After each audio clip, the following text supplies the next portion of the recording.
अब देखो इसके दो स्टेजेस बता देते हैं।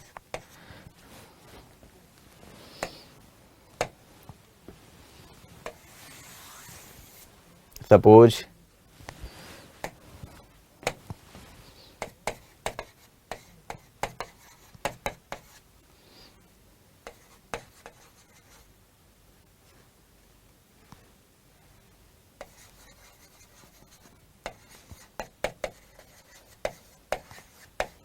Slow down of rate of conversion.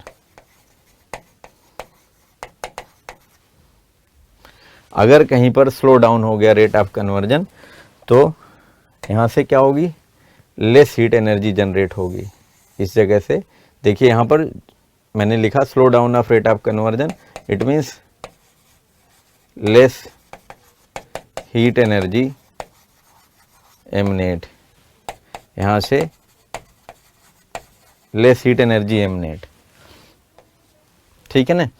Slow down of rate of conversion, किसका स्लो डाउन, हाइड्रोजन का हीलियम में कन्वर्जन स्लो डाउन हो जाता है तो लेस हीट एनर्जी एमनेट। अब जब लेस हीट एनर्जी एमनेट होगा तो कोल्ड स्पॉट्स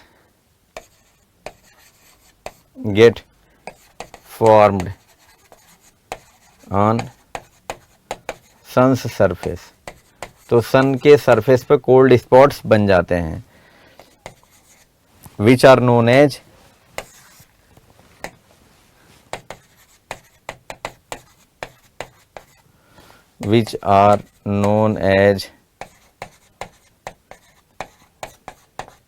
सन्स स्पॉट, जिसे हम क्या कहते हैं, सन्स स्पॉट्स कहते हैं।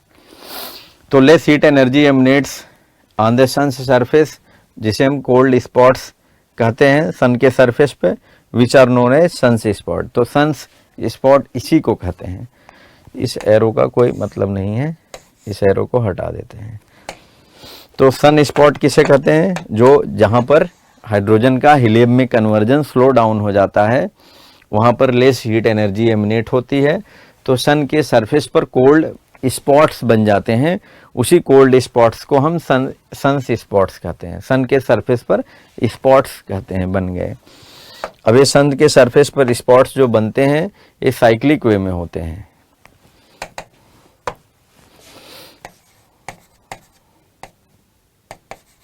Sun's spot cycle, sun's spot cycle कितने ईयर की होती है, 22 ईयर्स की होती है। इसमें से starting 11 year, first set of 11 year,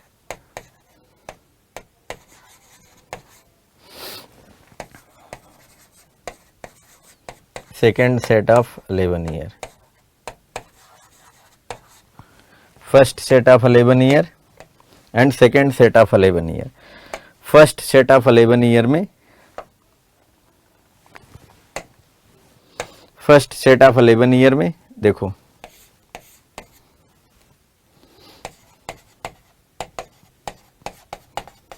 sons spots increases on sun's surface, ठीक है। सेकेंड सेट ऑफ 11 ईयर में sun's spots get disappeared,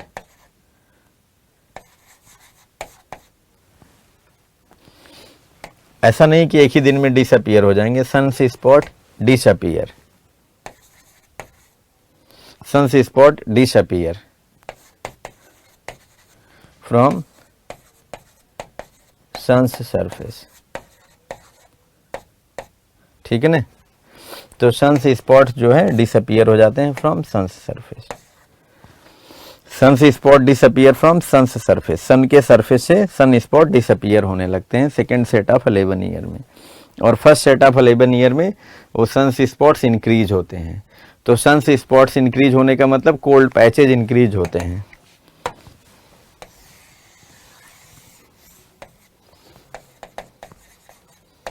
cold spots increase increases on sun's surface.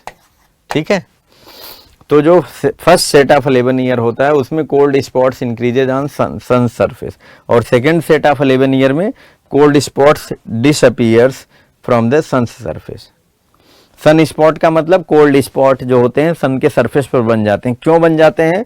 क्योंकि जहाँ कहीं भी सन के सरफेस में सन बहुत बड़ा है, it is 100 times bigger than the earth. Earth का एग्जैक्टली 109 टाइम्स बिगर है। अर्थ से सन कितना बड़ा है? 109 टाइम्स बिगर है। Sun is 109 times bigger than the earth. जितना अपने अर्थ का जो साइज है ना, इससे वो 1.9 टाइम्स बिगर है। कौन? सन। तो सन के सरफेस पर जहां कहीं भी rate of conversion of hydrogen get slow down into helium and energy, so वहां पर सन की वहां से हीट एनर्जी कम आती है, और जब हीट एनर्जी कम आती है तो उस प्लेस को हम क्या कहते हैं? कोल्ड स्पॉट्स कह देते हैं। और उसी कोल्ड स्पॉट्स को ही हम क्या कहते हैं? Sun's spot. सन के सरफेस पर बना हुआ स्पॉट। तो सन्स स्पॉट्स की पैटर्न है कि ये 22 ईयर में साइक्लिक मैनर में अपीयर एंड डिसअपीयर होते हैं। 22 ईयर्स को divided, 22 year is divided into 2 set of 11 year. So first set of 11 year, second set of 11 year. First set of 11 year में sun's spots increases on sun's surface, second set of 11 year में sun's spots disappear from sun's surface. तो यहाँ पर cold spots increase होते हैं पहले first year में, first 11 year में, और सेकेंड सेट ऑफ 11 ईयर में डिसअपीयर होते हैं। आप इसको नोट डाउन कर लीजिए।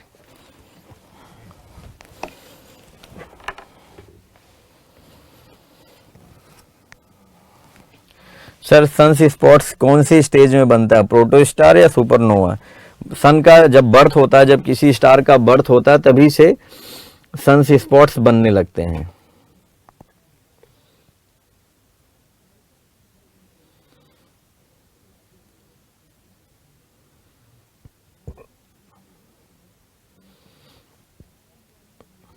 सर स्लो डाउन क्यों होता है?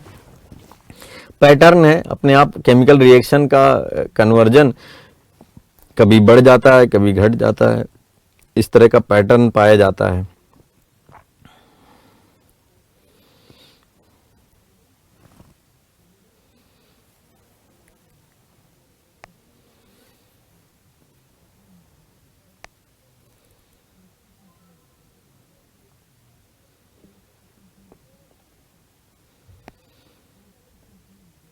सर वहाँ सन पर कैसे कोल्ड होता है? सन पर कैसे कोल्ड होता है?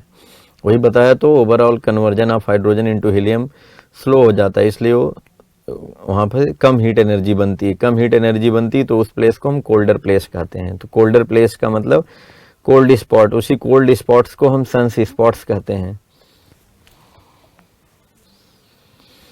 कोल्ड स्पॉट जो सन के सरफेस पे बनते हैं उन्हीं को हम सन स्पॉट्स कहते हैं।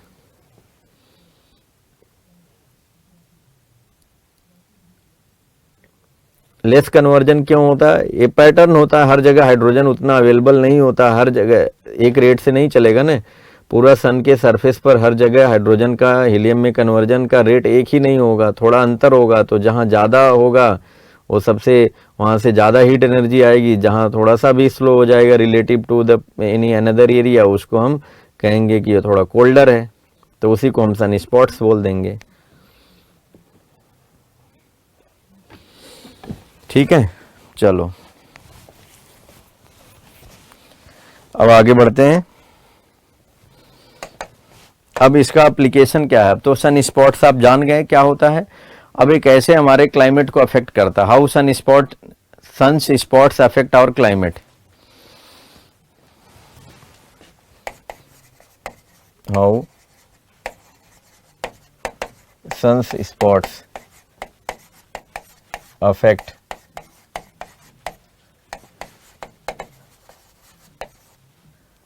Climate of earth. ठीक है, how sun spots affect climate of earth. अब सन स्पॉट्स कैसे क्लाइमेट्स को अफेक्ट करता है?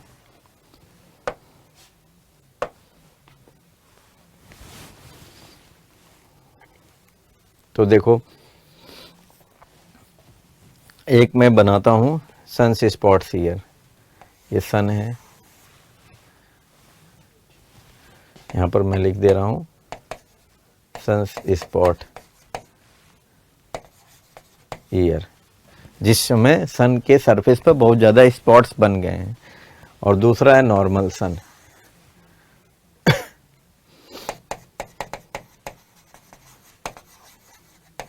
नॉर्मल ईयर, ठीक है, नॉर्मल ईयर।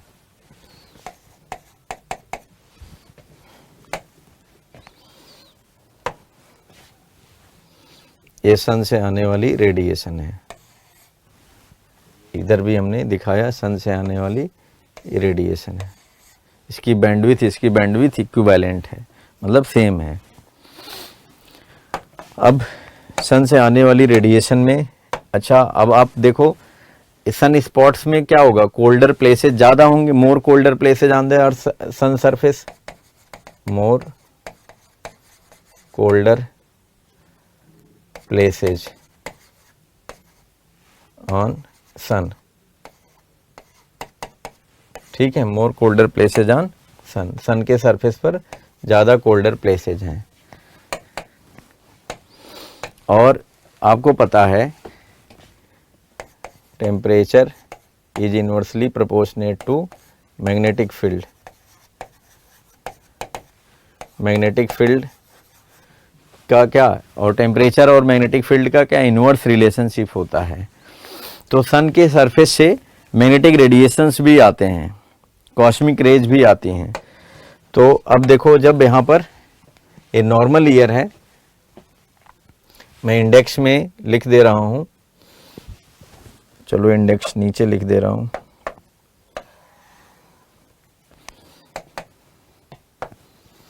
इंडेक्स में मैं यहाँ लिख दे रहा हूँ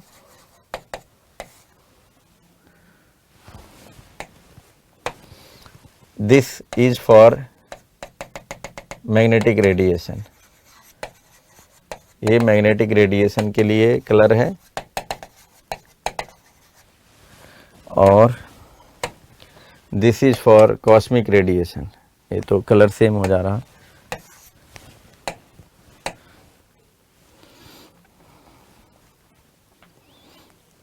this is for cosmic radiation, ये कॉस्मिक रेडिएशन के लिए है, ठीक है। और आपको पता होगा कॉस्मिक रेज कैसा काम करते हैं, cosmic rays work like AC, since we know that, यहाँ मैं लिख दे रहा हूँ कि सिंस वी नो दैट, ये भी फैक्ट है, since we know that cosmic rays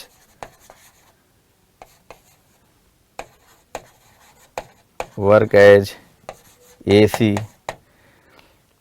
of atmosphere, जैसे एटमॉस्फेयर है ना, जैसे एटमॉस्फेयर है, जैसे एटमॉस्फेयर है, तो एक्चुअली जैसे एसी अपने रूम में काम करती है, उसी तरह से जो कॉस्मिक रेज हैं एटमॉस्फेयर के लिए एयर कंडीशनर का काम करती हैं। ये इनकी प्रॉपर्टी है, मतलब ये कोल्डनेस को बढ़ाती हैं एटमॉस्फेयर में, ये एटमॉस्फेयर में कोल्डनेस को बढ़ाती हैं, एटमॉस्फेयर में कोल्डनेस को ये बढ़ाती हैं कॉस्मिक रेज। अब देखो नॉर्मल ईयर में सपोज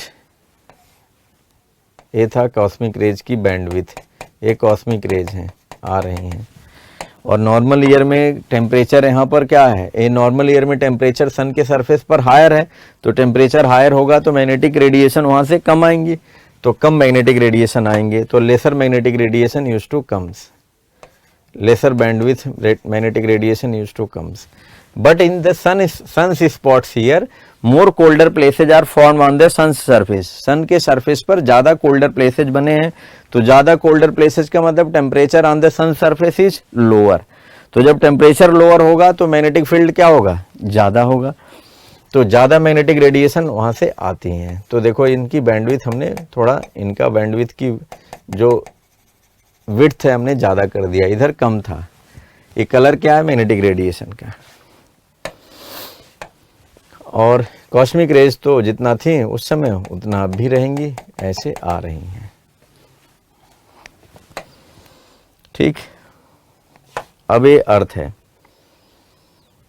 ये आपका अर्थ है, मान लेते हैं दिस इज द अर्थ, यहाँ भी अर्थ मान लेते हैं, ये अर्थ है। ठीक, ये अर्थ का एटमॉस्फेयर हो गया, यहाँ भी ये अर्थ का दूसरा, दो अर्थ बने हैं तो दोनों का एटमॉस्फेयर हो गया। अलग अलग एग्जाम्पल हैं। अब देखो, ये अर्थ का एटमॉस्फेयर है, इसमें एक कॉस्मिक रेज आ रही हैं, ऐसे कॉस्मिक रेज आ रही हैं, तो maximum part of cosmic rays are able to enter. थोड़ा बहुत कॉस्मिक रेज इधर उधर चली जाती हैं। क्यों? क्योंकि यहाँ पर जो ये मैग्नेटिक रेडिएशन आ रहा है, तो यहाँ मैग्नेटोस्फीयर होता है। अर्थ के ऊपरी पार्ट ऑफ द एटमॉस्फेयर में मैग्नेटोस्फीयर है। क्या है? मैग्नेटोस्फीयर है। Let me redraw the diagram.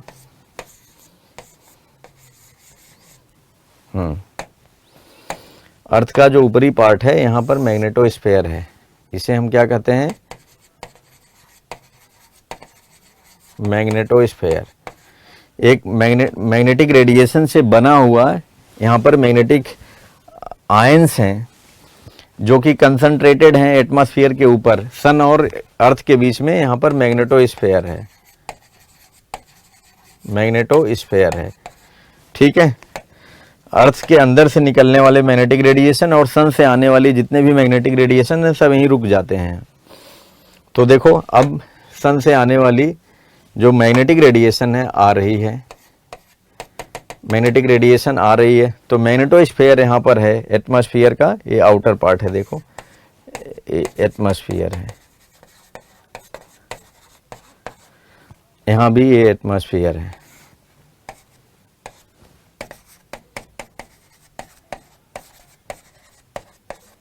Atmosphere है। तो मैग्नेटोस्फीयर का काम ही है कि जो सन से आने वाली मैग्नेटिक रेडिएशन है उनको रोक देना। ठीक है, मैग्नेटोस्फीयर का काम है सन से आने वाली मैग्नेटिक रेडिएशन को रोक देना। तो देखो, जो कोल्डर ईयर हैं, सन स्पॉट्स ईयर हैं, उस ईयर में मैग्नेटोस्फीयर मैग्नेटिक रेडिएशन ज़्यादा आता है और नॉर्मल ईयर में मैग्नेटिक रेडिएशन कम आ रहा है। तो ये कम मैग्नेटिक रेडिएशन आकर के चला गया इधर और चला गया इधर, तो अपने साथ कॉस्मिक रेज को भी ले जाएगा। तो कम कॉस्मिक रेज ले गया, less cosmic raise, less cosmic rays deviate, less cosmic raise, less cosmic raise, मतलब एक वीक था, ये जो मैग्नेटिक रेडिएशन था वीकर था in comparison to the whole sun's rays. जो सन्स की रेज है, देखो ये जो ब्राउन कलर का है ये पूरा सन्स की रेज है। तो सन्स की रेज का जो पार्ट ज़्यादा था, तो उसने अपने साथ ज़्यादा से ज़्यादा कॉस्मिक रेज को लेके अपने साथ चला आया यहाँ। तो ज़्यादा से ज़्यादा कॉस्मिक रेज आई। ठीक है ना? तो मैं इतना डायग्राम कॉम्प्लेक्स नहीं करूँगा, थोड़ा सिंप्लीफाई कर दे रहा हूँ। मैं बस ऐसे लिख दे रहा हूँ, more cosmic rays comes in atmosphere. So more cooling, more cooling of atmosphere. देखो, नॉर्मल ईयर में जो मैग्नेटिक रेडिएशन यहाँ से बन रही हैं सन के सरफेस पर, उनकी इंटेंसिटी और मैग्नीट्यूड कम है। तो जब, चूंकि हमें पता है, since we know that magnetic radiation जो सन की सरफेस से आती हैं अंदर नहीं आ पाती हैं, अर्थ के एटमॉस्फेयर में नहीं आ पाती हैं। They all are deviated, they all are filtered by the magnetosphere at the top of the atmosphere. तो ये जब ये फिल्टर्ड होके जा रही हैं तो कुछ कॉस्मिक रेज को भी अपने साथ लेके चली जाती हैं. So some part of cosmic rays also goes along with the magnetic radiation. Magnetic radiation के साथ वो बाहर ही चले जाते हैं, अर्थ के एटमॉस्फेयर में नहीं आते हैं. तो maximum part of cosmic rays enter in the atmosphere. Since I wrote here, since we know that cosmic rays work as AC of atmosphere. अब ज्यादा से ज्यादा कॉस्मिक रेज जब एटमॉस्फेयर में आएंगी तो एटमॉस्फेयर का क्या होगा, कूलिंग होगा. सो एटमॉस्फेयर का कूलिंग होने का मतलब टेम्परेचर हमारा कम रहेगा. लेकिन अब सन स्पॉट्स ईयर में देखो क्या होगा. In the sun spots year more colder patches are getting formed, more colder spots are getting formed on the sun surface. सन के सरफेस पर ज्यादा कोल्डर स्पॉट बन रहे हैं. तो जब हमने बताया था टेम्परेचर कम होगा तो मैग्नेटिक रेडिएशन ज्यादा हो जाएगी, तो मैग्नेटिक रेडिएशन का इस बार मैग्नीट्यूड बढ़ गया. और जब बढ़ गया तो हमें पता है कि मैग्नेटिक रेडिएशन यहाँ आकर के डेविएट हो जाती है, अर्थ के एटमॉस्फेयर में नहीं आ पाती हैं. तो देखो अब ऐसे डेविएट हो रही है, इस तरह से ये डेविएट हो रही है मैग्नेटिक रेडिएशन. तो ज्यादा पार्ट था मैग्नेटिक रेडिएशन का, इसलिए इस बार more cosmic rays will go out of the atmosphere. More cosmic rays deviates. ठीक है ना. More cosmic rays deviate. तो less cosmic rays enter, less cosmic rays enter in earth atmosphere. ठीक है.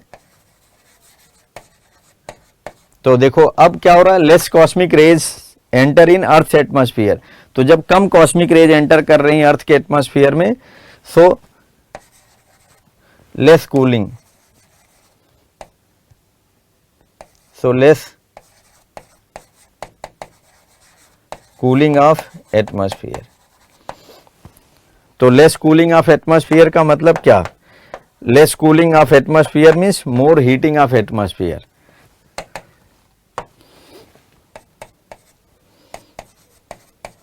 more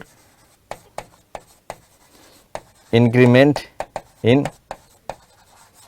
temperature of atmosphere. तो इस बार temperature of atmosphere बढ़ जाएगा. You got the result.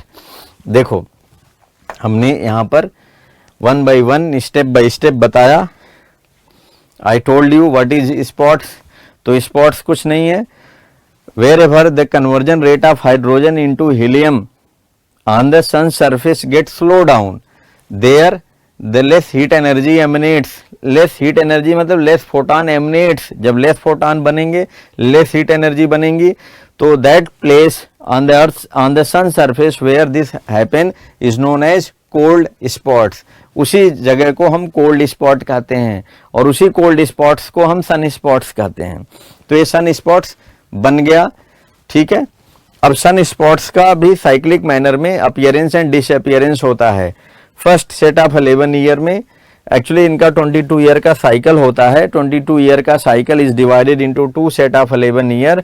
First set of 11 year में sun spots increases on the sun surface and second set of 11 year में धीरे धीरे डिसअपीयर होते हैं. अब देखो, अब हमने दो एग्जाम्पल लिए, एक नॉर्मल ईयर का और एक सन स्पॉट्स ईयर का. तो नॉर्मल ईयर में हमने देखा कि ये सन्स रेज हैं. सन्स रेज में कॉस्मिक रेज भी होती है, गामा रेज भी होती है, एक्स रेज भी होती है. ठीक है. इंफ्रा भी होती है, अल्ट्रा वायलेट भी होती है. ये सारे रेज होती हैं. उसमें हमने देखा कि ये मैग्नेटिक रेडिएशन और कॉस्मिक रेज भी होती हैं. तो कॉस्मिक रेज और मैग्नेटिक रेडिएशन का कंडीशन नॉर्मल ईयर में इस तरह से है. कैसा है, नॉर्मल ईयर में सन के सरफेस पे टेम्परेचर ज़्यादा है, तो हमने बताया टेम्परेचर ज़्यादा होने से मैग्नेटिक फील्ड क्या होगा, कम होगा. तो मैग्नेटिक रेडिएशन कम निकलता है यहाँ से. और मैग्नेटिक रेडिएशन चूंकि अर्थ के एटमॉस्फेयर में नहीं आ पाता है, बिकॉज मैग्नेटोस्फेयर जो अर्थ के एटमॉस्फेयर के सबसे टॉप मोस्ट पार्ट पर है, वो मैग्नेटिक रेडिएशन को फिल्टर कर देता है। तो जब मैग्नेटिक रेडिएशन जाती हैं फिल्टर होके डाइवर्ज होती हैं, यहाँ अपने साथ कुछ कॉस्मिक रेज को भी लेके चली जाती हैं।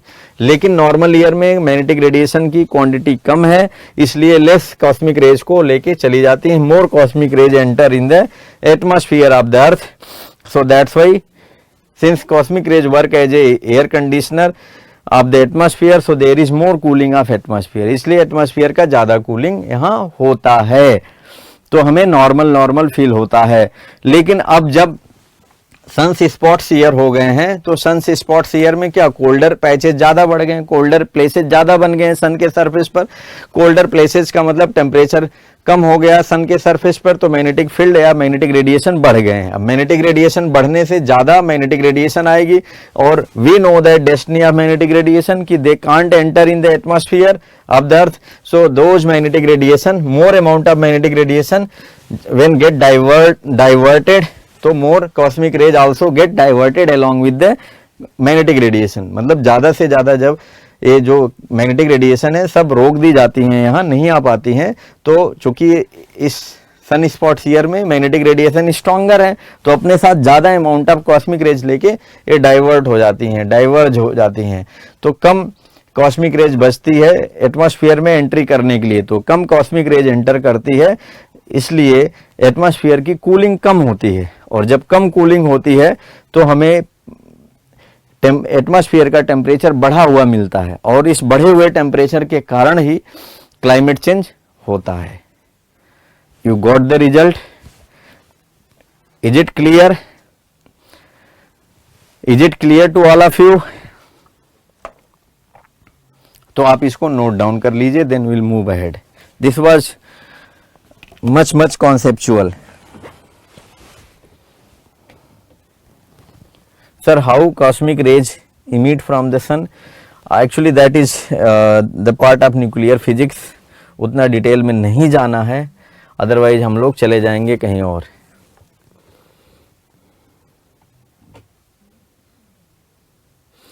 अमन भारद्वाज जी सेइंग, सर क्या मस्त समझाते हो सर, मज़ा आ गया, perfect clear sir. Thank you Aman. Sir which type of question will come from the sun spot? यही पूछेगा सन स्पॉट्स क्या होता है, इसका क्या रोल है, क्लाइमेट चेंज में इसका कोई रोल है या नहीं है, तो इतना ही काफ़ी होगा तुम्हारा इतना ही, बस सन स्पॉट्स का नाम सुन के ही इतना इनफ होगा कि हाँ इसका रोल है क्लाइमेट चेंज में। पूछेगा ये भी कोई रोल प्ले करता है? यस प्ले करता है। अधिक से अधिक पूछ सकता है इसकी साइकिल कितने साल की होती है, 22 ईयर की, इससे ज़्यादा कुछ नहीं पूछने वाला है। लेकिन मैं पढ़ा रहा हूँ यहाँ पे, तो मैं अगर ऐसे ही लिखा देता कि सन स्पॉट ईयर में टेम्परेचर बढ़ जाता है, नॉर्मल ईयर में टेम्परेचर नॉर्मल रहता है, तो आपको समझ में नहीं आता, इसलिए मैंने इतना बैकग्राउंड बना करके समझाया।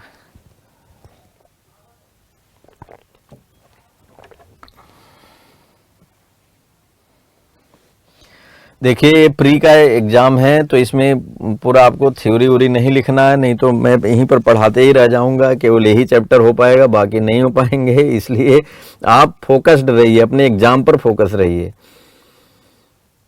इतना प्री एग्ज़ाम ऐसा होता ना, एक बार आपने सुना है तब भी पेन आपकी वहीं जाएगी।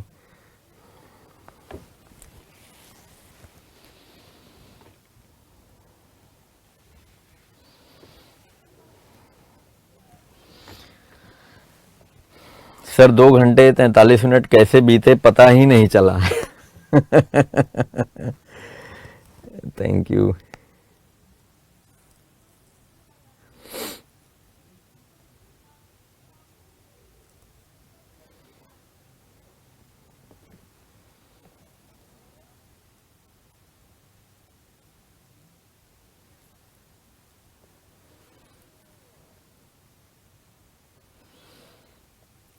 कॉस्मिक रेज में बस इतना ही रट लो कि वो एयर कंडीशनर का काम करती हैं एटमॉस्फेयर के लिए।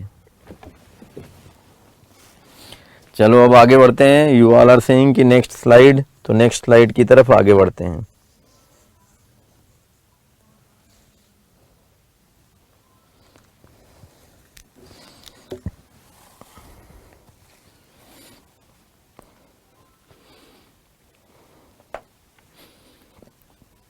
आप इसको नोट डाउन कर लीजिए।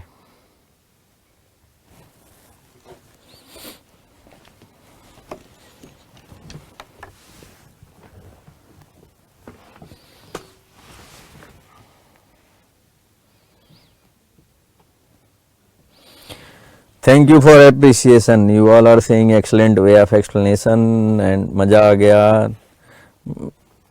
मुझे भी अच्छा लग रहा है।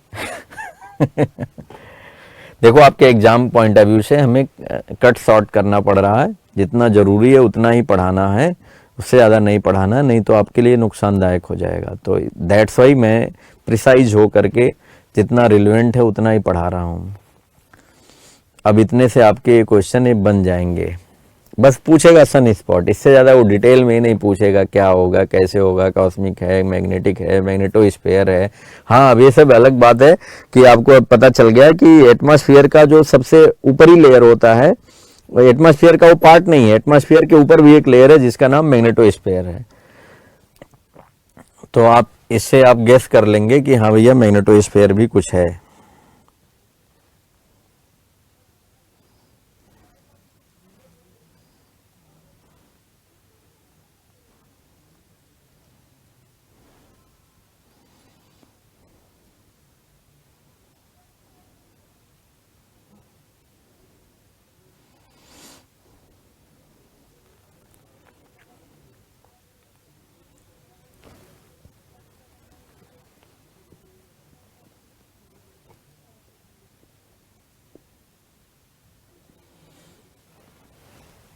आदर्श कर रहे हैं सर, आपके पढ़ाने के तरीके बहुत ही स्मूथ हैं, शानदार। आप पता ही नहीं चला कैसे टाइम चला गया। तो मतलब आप चाह रहे हो कि मैं पता करवाऊँ कि टाइम कैसे नहीं टाइम कैसे, मतलब टाइम का पता चलना चाहिए, ऐसा पढ़ाऊँ। यू वांट टू से दिस? अच्छा, please explain colour coding of magnetic and cosmic radiation. देखिए जो हमने यहाँ पर ब्लू कलर किया है, ये इंडेक्स बनाया है जस्ट फॉर योर अंडरस्टैंडिंग। आप कलर चेंज कर सकते हैं, ऐसा कोई ज़रूरी नहीं है कि इसी कलर में है। ये just this colour, blue colour is for magnetic radiation for understanding, yellow colour is for cosmic radiation. तो मैंने एक अंडरस्टैंडिंग के लिए बना दिया है, ऐसा कुछ नहीं कि आप कलर फिक्स है, आप कलर चेंज कर सकते हैं। मैग्नेटोस्फीयर एटमॉस्फेयर का पार्ट नहीं है, ये एटमॉस्फेयर से ऊपर पाया जाता है, जस्ट अबव टू एटमॉस्फेयर पाया जाता है।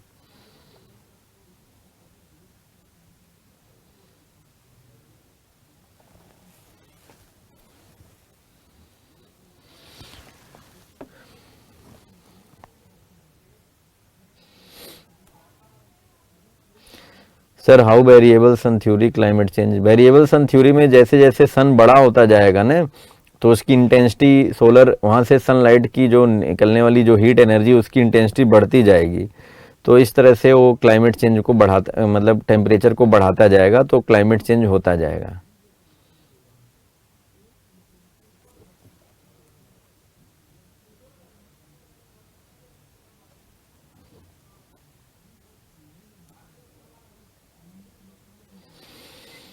Thank you Priyansh, thank you, thanks to all. Sir इसका मतलब नॉर्मल ईयर में अर्थ ज़्यादा कूल रहती है। नॉर्मल ईयर में अर्थ का टेम्परेचर नॉर्मल रहता है, कूल मत कहो, आप ये बोलो नॉर्मल ईयर में अर्थ का टेम्परेचर नॉर्मल रहता है, जिसका वैल्यू हम पहले लिखा चुके हैं। बिफोर इंडस्ट्रियल रिवॉल्यूशन 14.8 था, और अब कितना रह गया, अब कितना बढ़ गया, 16.6 हो गया है। लेकिन जब सन स्पॉट्स ईयर होता है तो फिर वो टेम्परेचर थोड़ा बढ़ जाता है। कॉस्मिक वाला एक बार फिर रिव्यू कर दीजिए, उसमें कुछ नहीं है यार। कॉस्मिक का मतलब इतना समझो कि कॉस्मिक जैसे सन की रेडिएशन आती है ना, आपको पढ़ाया भी गया होगा कि उसमें मल्टीपल बैंडविड्थ की डिफरेंट रेडिएशन होती है। अल्फा इसमें gamma radiation, x rays radiation, infra radiation, ultra violet radiation. उसी तरह से कॉस्मिक भी एक रेडिएशन है, मैग्नेटिक रेडिएशन भी एक रेडिएशन है। तो मैग्नेटिक कॉस्मिक रेडिएशन का बस इतना ही रट लो या समझ लो कि वो एयर कंडीशनर का काम करती है एटमॉस्फेयर के लिए। तो जब वो ज़्यादा एंटर कर जाएगी एटमॉस्फेयर में तो ज़्यादा कूलिंग कराएगी, तो उसे हम नॉर्मल टेम्परेचर कहते हैं। और जब कम एंटर करेगी तो टेम्परेचर थोड़ा बढ़ जाएगा, नॉर्मल से बढ़ा रहेगा। सर अभी कौन सा ईयर चल रहा है? देखो सन लास्ट टाइम जो सन स्पॉट साइकिल था वो 1998 में परफेक्ट था। 1998 में परफेक्ट था, तो 1998 से आप 22 साल जोड़ लो तो बीत चुका गया।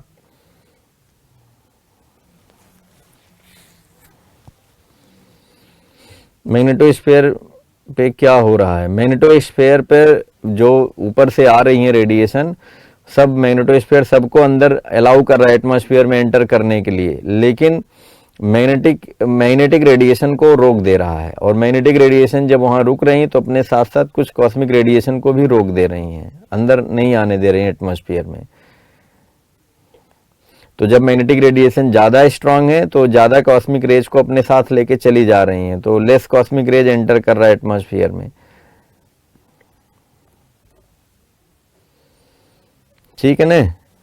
तो मैग्नेटोस्फीयर का काम है मैग्नेटिक रेडिएशन को रोकना। आपको पता है नॉर्मल ईयर में मैग्नेटिक रेडिएशन की स्ट्रेंथ कम होती है, और जब सन स्पॉट ईयर है तो उस समय मैग्नेटिक रेडिएशन की स्ट्रेंथ ज़्यादा हो जाती है। Dipti Sagar is repeatedly asking sir class में क्वेश्चन प्रैक्टिस कराएंगे न आप? देखो पीडीएफ हम प्रोवाइड कर देंगे, लास्ट में टाइम बचेगा तो हम लोग क्वेश्चन करेंगे। साथ साथ हम क्लास का हम जो भी अभी एक लेक्चर कुछ होने दो, मूव ऑन करने दो, तो मैं पीडीएफ आपको टेलीग्राम लिंक जो है वहाँ पर दे दूंगा, उसका विद सलूशन दे दूंगा। आप घर पर करते रहिएगा, जहाँ पर प्रॉब्लम आएगा मुझसे पूछते रहिएगा।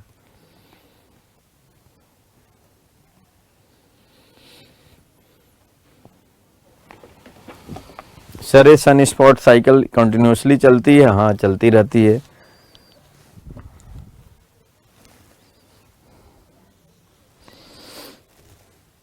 ठीक है,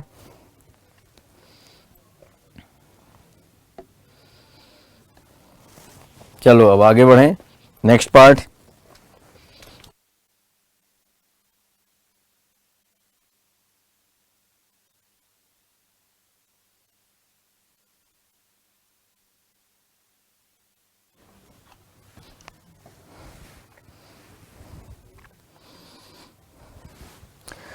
हो गया done? You all completed? You all completed ने? I assume that you all would have completed. So let's review. हम कहाँ पर थे, क्या टॉपिक था? देखो वेरिएबल सन थ्योरी हो गया, सन स्पॉट साइकिल हो गया, plate tectonics. Plate tectonics and volcanic eruption both are inter related, inter connected. तो I am going to tell you the both together, दोनों एक साथ में बताने जा रहा हूँ क्लब करके। प्लेट टेक्टोनिक्स की वजह से ही वोल्केनिक इरप्शन होता है, या you can say volcanic eruption की वजह से प्लेट टेक्टोनिक्स होती है। दोनों एक दूसरे के कॉज एंड इफेक्ट्स हैं, तो दोनों को इंटीग्रेट करके मैं बता रहा हूं आपको।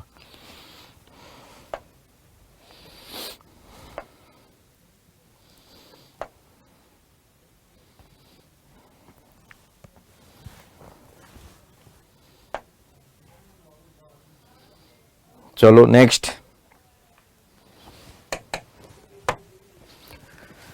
देखो,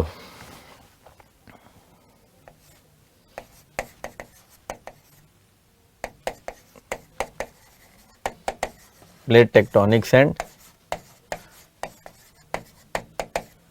volcanic eruption. Plate tectonics and volcanic eruption. Plate tectonics geography में पढ़ाया जाएगा, तो will be able to know in a proper detail about plate tectonics in geography. But on an average आप इतना समझो, ये जो अर्थ है, अर्थ कितने प्लेट से मिलकर के बनी है? 7 प्लेट से मिलकर के बनी है। मतलब ये है कि ये जो अर्थ है ना, ऐसे अर्थ है, तो देखो इस पे छोटे छोटे ऐसे ये जो कॉन्टिनेंट्स हैं, इस तरह से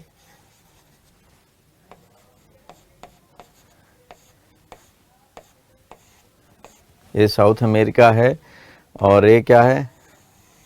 अफ्रीका है, यहाँ पर यूरोप है,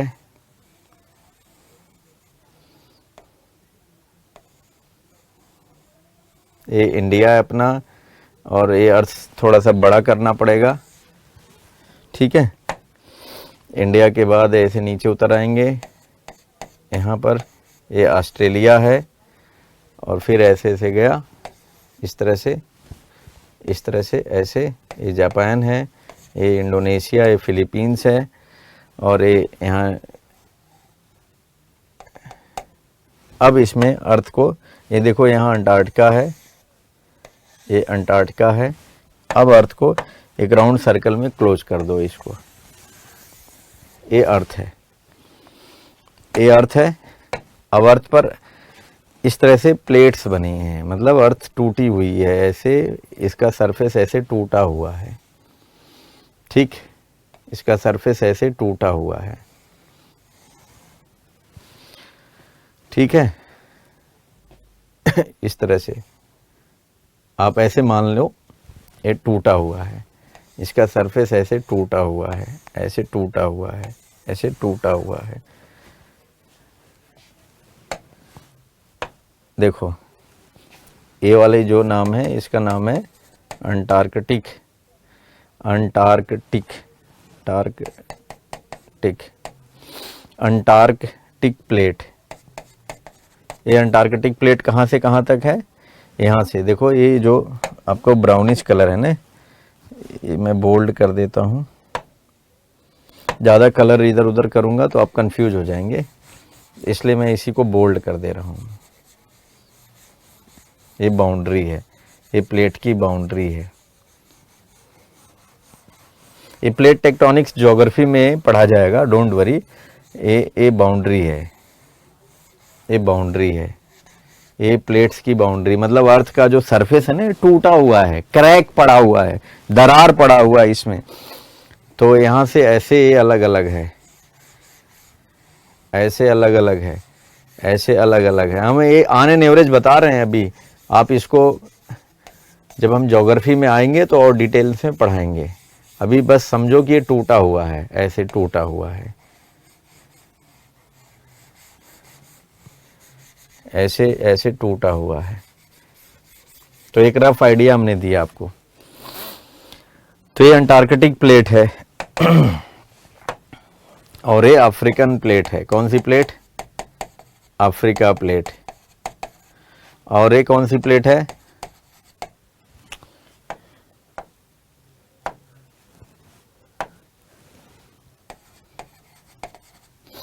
ये है साउथ अमेरिका प्लेट, ये है आपका साउथ अमेरिका प्लेट।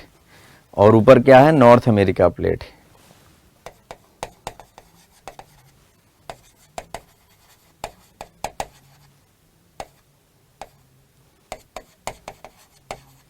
ठीक है।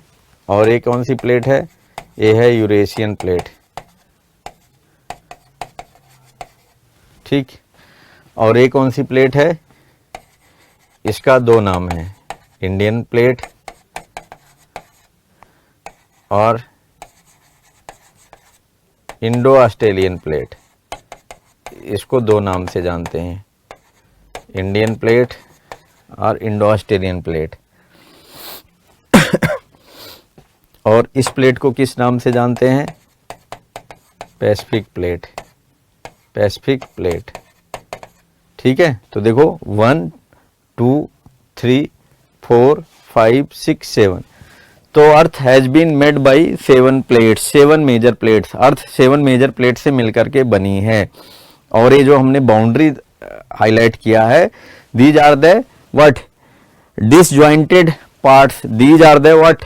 Major, you can say extensive cracks.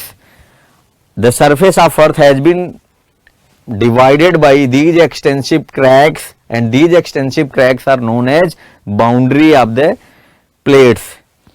अच्छा, प्लेट्स किसे कहते हैं?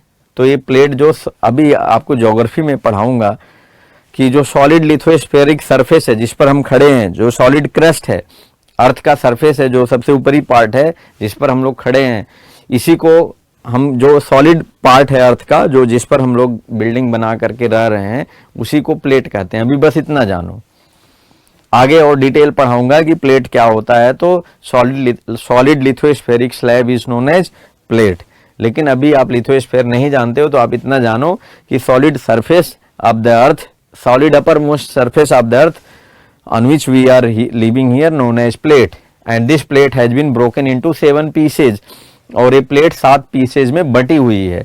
वो 7 पीसेज कौन कौन से हैं, ये नाम उनके लिखे हुए हैं।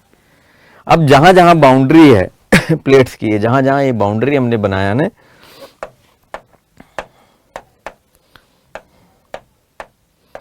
अब जहां जहां बाउंड्री है वहां वहां पर इस तरह से आपस में इनका कुछ न कुछ मूवमेंट चल रहा है। कुछ न कुछ मूवमेंट चल रहा है का मतलब क्या है, जैसे देखो ये प्लेट्स इधर आप आ रही है, ये इधर जा रही है, ये इधर जा रही है, ये इधर आ रही है, तो दोनों टकरा रही हैं। इसी तरह से यहाँ पर प्लेट्स दूर दूर जा रही हैं, यहाँ पर दूर दूर जा रही हैं। ज़्यादा डायग्राम नहीं बनाऊंगा, नहीं तो आप परेशान हो जाएंगे, कंफ्यूज हो जाएंगे। यहाँ पर भी प्लेट्स दूर दूर जा रही हैं, ठीक है, यहाँ पर भी दूर दूर जा रही हैं,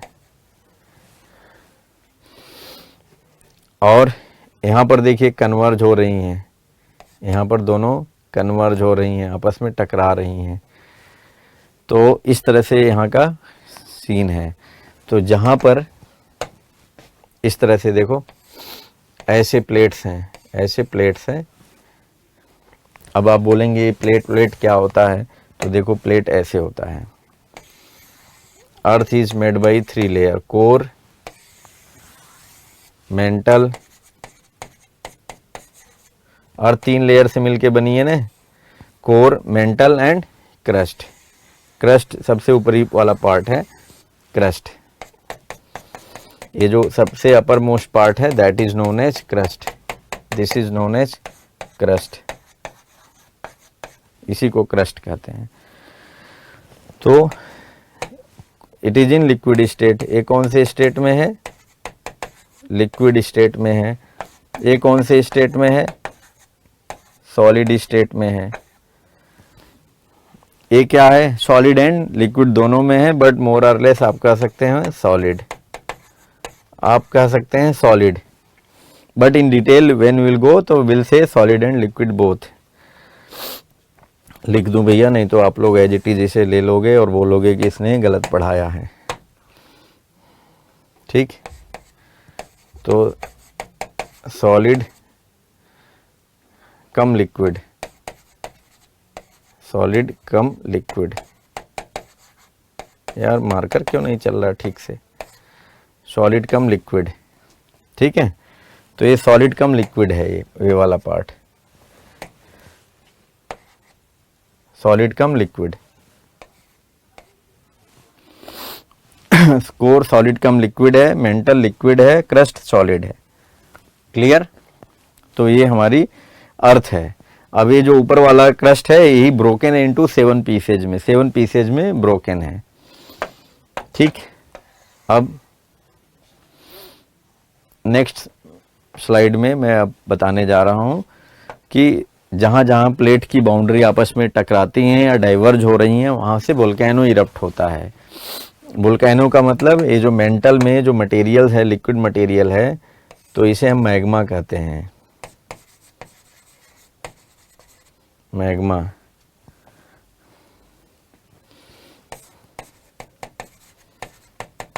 liquid material in mental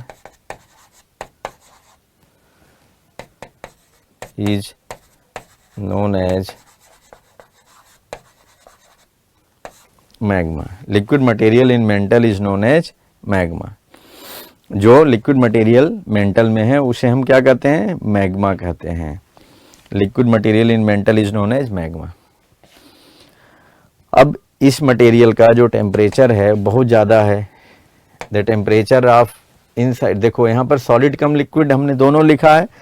inside the core temperature is 6000 degree Celsius, और जो मेंटल है, यहाँ पर जो मेंटल है, मेंटल का टेम्परेचर 4000 से लेकर के 5000 डिग्री सेल्सियस तक है। 4000 से लेकर के 5000 डिग्री सेल्सियस है, ठीक है। 4000 से 5000 डिग्री सेल्सियस है मेंटल का टेम्परेचर, और कोर का टेम्परेचर 6000 डिग्री सेल्सियस है। अब जब इतना ज़्यादा टेम्परेचर है मेंटल में, तो फिर ये क्या, यहाँ से जिधर टेम्परेचर कम है उधर मटेरियल फ्लो करने लगेगा। तो मटेरियल ऐसे फ्लो होता है। देखो इधर हाई टेम्परेचर है, हाई टेम्परेचर से लो टेम्परेचर की तरफ फ्लो हुआ और फ्लो हो करके ये आया, टकराया, टकरा के ऐसे वापस जाता है, ऐसे वापस जाता है। तो इस तरह से मटेरियल के फ्लो होने से एक करंट बन जाता है। Current is what? Flow of charge particle in a definite direction is known as current. Flow of charge particle in a definite direction is known as current. तो यहां पर ये जो करंट बना है इसे हम कन्वेक्शन करंट कहते हैं। दिस इज नोन एज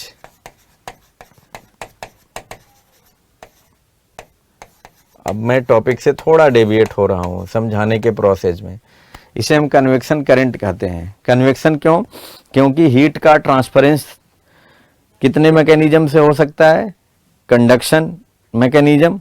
अगर सॉलिड में, ये सॉलिड है मार्कर, अगर इस एंड पर टेम्परेचर 5000 डिग्री सेल्सियस है और इस एंड पर 0 है, तो इस एंड से टेम्परेचर का जो टेम्परेचर 5000 है, इसके वजह से यहाँ पर जो भी पार्टिकल्स हैं, इलेक्ट्रॉन प्रोटॉन हैं, यहाँ से क्या हो गए, हीट को लेकर के इधर से इधर जाने लगेंगे, हाई टेम्परेचर से लो टेम्परेचर की तरफ जाने लगेंगे। तो चार्ज पार्टिकल यहाँ से फ्लो होने लगेंगे और जब वो फ्लो होंगे एक डेफिनिट डायरेक्शन में तो करंट बना देंगे। तो ये सॉलिड है, सॉलिड में flow of heat, transference of heat is done through conduction mechanism. तो एक सॉलिड में कंडक्शन मैकेनिज्म से हीट का ट्रांसफरेंस हुआ। अगर ये लिक्विड होता या गैसियस होता, इस एंड पे हाईएस्ट टेम्परेचर, इस एंड पे लोएस्ट टेम्परेचर, तो क्या होता है, कन्वेक्शन मैकेनिज्म से हीट का ट्रांसफर होता है यहां से लेके यहां तक, ठीक है ना।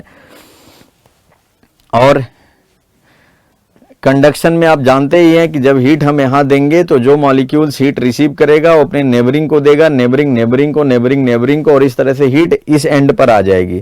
तो इसे हम कंडक्शन कहेंगे।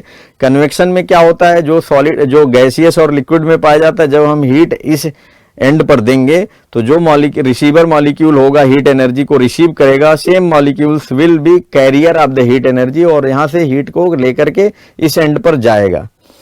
उसे हम convection mechanism of heat transference कहेंगे। और रेडिएशन में क्या होगा, radiation mechanism of heat transference, जो सन से लाइट हमारे अर्थ तक आती है उसमें मीडियम की कोई जरूरत नहीं होती है, there is no need of medium, so such type of transference of heat is known as radiation mechanism of heat transference. तो यहां पर देखो ये चूंकि लिक्विड है तो लिक्विड में हीट कैसे ट्रांसफर होगा, कन्वेक्शन मैकेनिज्म के द्वारा हीट का ट्रांसफरेंस होगा। तो हीट यहां से मेंटल और कोर के बाउंड्री से, कोर मेंटल, देखो हीट एक कोर है, ये मेंटल है, इस बाउंड्री पे टेम्परेचर इतना है, यहां से हीट ट्रांसफर होके जा रही है कहां पर, क्रस्ट और मेंटल बाउंड्री पर, और यहां जाके कूलिंग हो जा रही है और फिर चूंकि जाके टकरा जा रही है क्रस्ट से, टकरा के वापस चली आ रही है। तो इस तरह से एक फ्लो ऑफ चार्ज पार्टिकल बन गया इन ए डेफिनिट डायरेक्शन, तो एक करंट हो गई। और हीट का ट्रांसफरेंस कैसे हो रहा, कन्वेक्शन मैकेनिज्म से, कन्वेक्शन करंट हो गई। अब जब ये बार बार टकरा रहा मटेरियल तो एक दिन ऐसा आएगा इसे तोड़ देगा, और जब तोड़ेगा तो फिर क्या हो जाएगा, वोल्केनिक इरप्शन होगा। देखो वोल्केनिक इरप्शन होगा, मान लेते हैं वही अर्थ है, वही सेम डायग्राम है, इस तरह से टूट गया, ठीक है, इस तरह से टूट गया और ये कोर है और ये मेंटल है, ठीक। टूट करके हीट एनर्जी ऐसे निकली और जब निकलेगा यहां से तो फिर इस तरह से, इस तरह से, इस तरह से,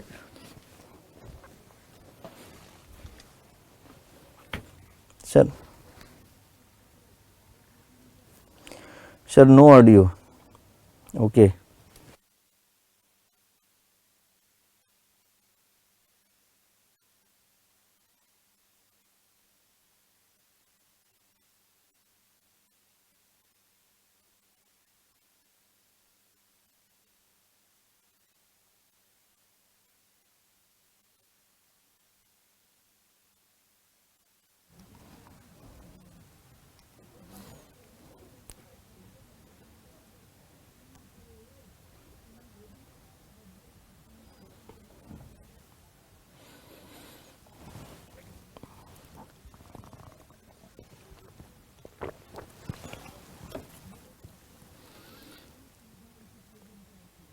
sir no audio no video, audio off हो गया। अभी बोलो ऑडियो वीडियो ओके है? Is audio video okay?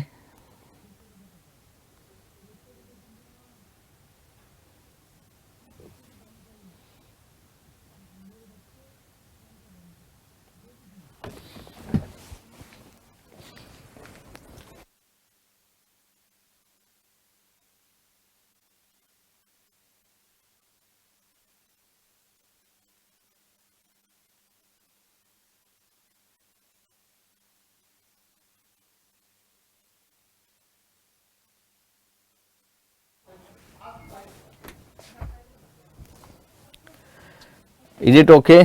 अभी दिख रहा है audio video both are okay or not? Kindly explain. Explain नहीं, काइंडली कंफर्म। ठीक है, ऑडियो वीडियो ओके? नहीं अभी नहीं ओके। अगेन वीडियो ऑफ हो गया।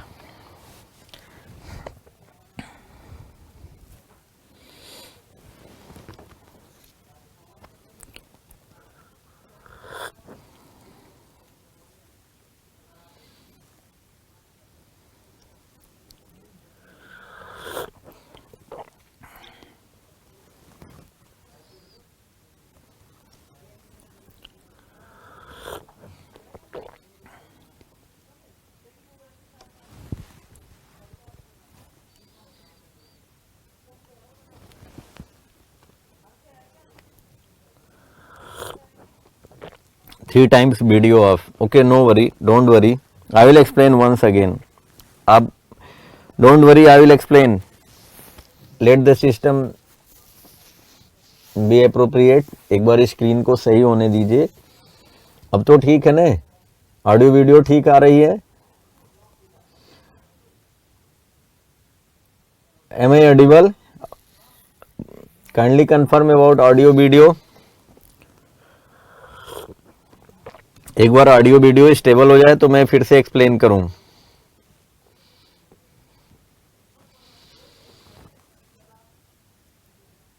आपके कमेंट आएंगे अगर कि ऑडियो वीडियो दोनों ओके हो गए तो मैं फिर से दोबारा एक्सप्लेन करूंगा स्टार्टिंग से ही।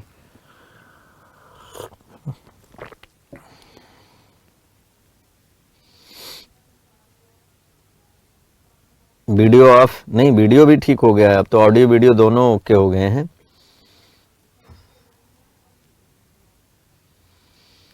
स्टेबल हो गया है, ठीक है।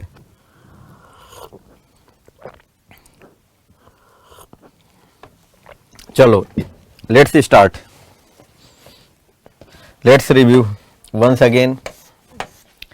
देखो यहां तक तो मैंने पढ़ा दिया था already. I taught this part of the diagram. This part of the diagram was explain to you. ये बता दिया था कि 7 प्लेट्स हैं। अर्थ हैज बीन, देखो already I explain that the earth is made by 3 layer, core, mantle and crust. The core is in the solid and liquid state. इसका temperature 6000 degree Celsius है। Mental completely liquid state में है। नहीं आ रही है sir? Yes sir, Audible, all okay, now all okay. I think सभी okay है। अब आप फोकस करिए इस डायग्राम पर। देखिए कोर जो है सॉलिड कम लिक्विड स्टेट में है। ये 6000 डिग्री सेल्सियस इसका टेम्परेचर है। मेंटल जो है ये लिक्विड स्टेट में, इसका टेम्परेचर 4000 to 5000 डिग्री सेल्सियस है। और मेंटल क्या है? ये मैग्मा से, मेंटल में जो लिक्विड मटेरियल है उसका नाम क्या है? मैग्मा है। और क्रस्ट सॉलिड स्टेट में है, सॉलिड स्टेट में है। मैंने पढ़ाया अभी कि यहाँ पर 6000 डिग्री सेल्सियस कोर में टेम्परेचर है, मेंटल में 4000 to 5000 डिग्री सेल्सियस टेम्परेचर है। तो कोर और मेंटल बाउंड्री पर टेम्परेचर ज़्यादा है और एक जो मेंटल और क्रस्ट बाउंड्री पर टेम्परेचर बहुत ही कम है। तो it's a property of temperature. देखो it's a property of any body in which on one end temperature is higher and another end temperature is lower, then from higher end temperature start flowing from this end to the lower side end. I mean to say, in a same body, in a same entity, in a same body, see this is mental. Mental is running from here to there. Mental यहाँ से लेके यहाँ तक है और mental के इस and पर टेम्परेचर 5000 डिग्री सेल्सियस है और मेंटल के दूसरे एंड पर टेम्परेचर क्या है, हार्डली 500 डिग्री सेल्सियस है. तो अब यहाँ पर 5000 डिग्री सेल्सियस वाले साइड से जो पार्टिकल्स हैं वो फ्लो करने लगेंगे, लोअर एंड ऑफ टेम्परेचर की तरफ जाने लगेंगे. तो पार्टिकल्स का फ्लो होने का मतलब जो मटेरियल है, लिक्विड मटेरियल है, ये फ्लो होने लगेगा. तो जब ये फ्लो होगा तो हीट का ट्रांसफरेंस होने लगेगा. हीट का transference conduction, convection, radiation 3 mechanism से होते हैं और भी एडवांस फिजिक्स में और भी होगा. बट यहाँ पर आपको जानना है कि एक कन्वेक्शन मैकेनिज्म से हीट का ट्रांसफर यहाँ से यहाँ हो रहा है, जिसकी वजह से लिक्विड मटेरियल एक डेफिनेट डायरेक्शन में फ्लो करने लगता है, यहाँ से कोर मेंटल बाउंड्री से मेंटल क्रस्ट बाउंड्री की तरफ. तो एक करंट का डिफिनीशन सेटिस्फाई करता है, इसलिए इसका नाम करंट पड़ गया. और चूंकि हीट का ट्रांसफरेंस यहाँ कन्वेक्शन मैकेनिज्म से हो रहा है, इसलिए कन्वेक्शन करंट बन गया. ये जो लिक्विड मटेरियल फ्लो हो रहा है एक डेफिनेट डायरेक्शन में, तो इसने करंट बना दिया. अब एक करंट हो गई कन्वेक्शन करंट. अब ये फ्लो होके यहाँ से जा रहा, टकरा रहा, फिर डाइवर्ज होके इस तरह से आ रहा, वापस फिर से जा रहा, फिर आ रहा. तो ये प्रोसेस चलता रहता है. अब ये कन्वेक्शन करंट कुछ और नहीं है, ये हॉट लिक्विड मटेरियल है. ये हॉट लिक्विड मटेरियल जब क्रस्ट से टकराएगा बार बार, तो धीरे धीरे क्रस्ट को क्या मेल्ट करेगा, धीरे धीरे क्रस्ट को नीचे से मेल्ट करेगा. अब क्रस्ट मेल्टिंग होता जाएगा, क्रस्ट का नीचे से मेल्टिंग होता जाएगा. ये वाला जो पार्ट है क्रस्ट का, ये वाला, ये धीरे धीरे मेल्ट होता जाएगा और मेल्ट होते होते होते होते वो थिनिंग होने लगेगी, पतला होने लगेगा. थिनिंग होते होते एक दिन ऐसा आएगा कि वो ब्रेक डाउन हो जाएगा. और ब्रेक डाउन हो जाएगा तो देखो इस तरह से हो जाएगा. ये क्रस्ट है, इधर भी क्रस्ट है, ब्रेक डाउन हो गया, यहाँ पर क्रैक बन गया. अब इस क्रैक के रास्ते से ये जो लिक्विड मटेरियल है मैग्मा, ये लिक्विड मटेरियल मैग्मा ऊपर आने लगेगा और मैग्मा यहाँ आकर के इस तरह से एक शेप बना देगा. यहाँ पर मैग्मा जिस रास्ते से निकल रहा है, ये इसे हम वेंट कहते हैं या सेंट्रल पाइप कहते हैं. इसे हम, आप कह सकते हो, इसे हम सेंट्रल पाइप बोलेंगे. और इस सेंट्रल पाइप पर साउंड की इंटेंसिटी इतनी ज्यादा है, एक्सप्लोसिव साउंड हो रहा है कि यहाँ पर जो मटेरियल ऊपर गए, ये जा करके स्काई में कहीं और जाके गिर रहे हैं, यहाँ वापस नहीं आते हैं. लेकिन इसके आसपास जो मटेरियल इधर गए आके ही गिरते हैं, तो एक कौन से फीचर बन जाता है. अब इस कौन से फीचर का नाम क्या है, ये वोल्केनिक. ये कौन से फीचर क्या है, ये वोल्केनो ही तो है. वोल्केनो क्या होता है, वोल्केनो में क्या होता है, मैग्मा इरप्ट होता है. मैग्मा अर्थ के इंटीरियर से, मेंटल से निकल के ऊपर आता है, ठीक है. और यहाँ जब आता है तो ये लावा, ये भी लिक्विड फॉर्म में होता है और ये भी लिक्विड फॉर्म में. जब तक वो अर्थ के इंटीरियर में होता है उसे हम मैग्मा कहते हैं, ऊपर आ जाता है तो हम लावा कहते हैं. देखो मेरा कंसर्न है कि क्लाइमेट चेंज पढ़ाना, ज्योग्राफी नहीं पढ़ाना. तो यहाँ पर मैं आपको क्लाइमेट चेंज पढ़ा रहा हूँ. देखो ये जो क्रेटर, ये फनल शेप डिप्रेशन बन जाता है. ऐसे फनल शेप डिप्रेशन का मतलब एक कीप के आकार जैसा डिप्रेशन बन जाता है, इसे हम क्रेटर कहते हैं. अब जो मटेरियल यहाँ निकले हैं, ऊपर आए हैं, इसमें से जितने भी मटेरियल निकले हैं, ऊपर इरप्ट हुए हैं, उसका almost 2/3 75% of erupted material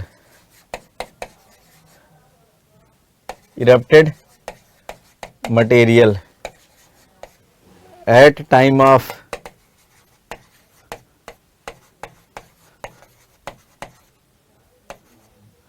(75% of erupted material at time of volcano is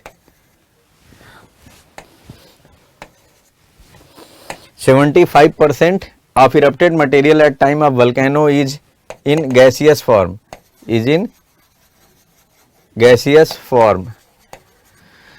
volcano के समय जितना भी मटेरियल इरप्ट होता है, देखो वोल्केनो क्या है, हमने बताया ना, प्लेट का टूटना। प्लेट ऐसे टूट गई, क्रस्ट दो पार्ट में टूट गया और नीचे से मैग्मा ऊपर आने लगा, इसी को हम वोल्केनो कहते हैं।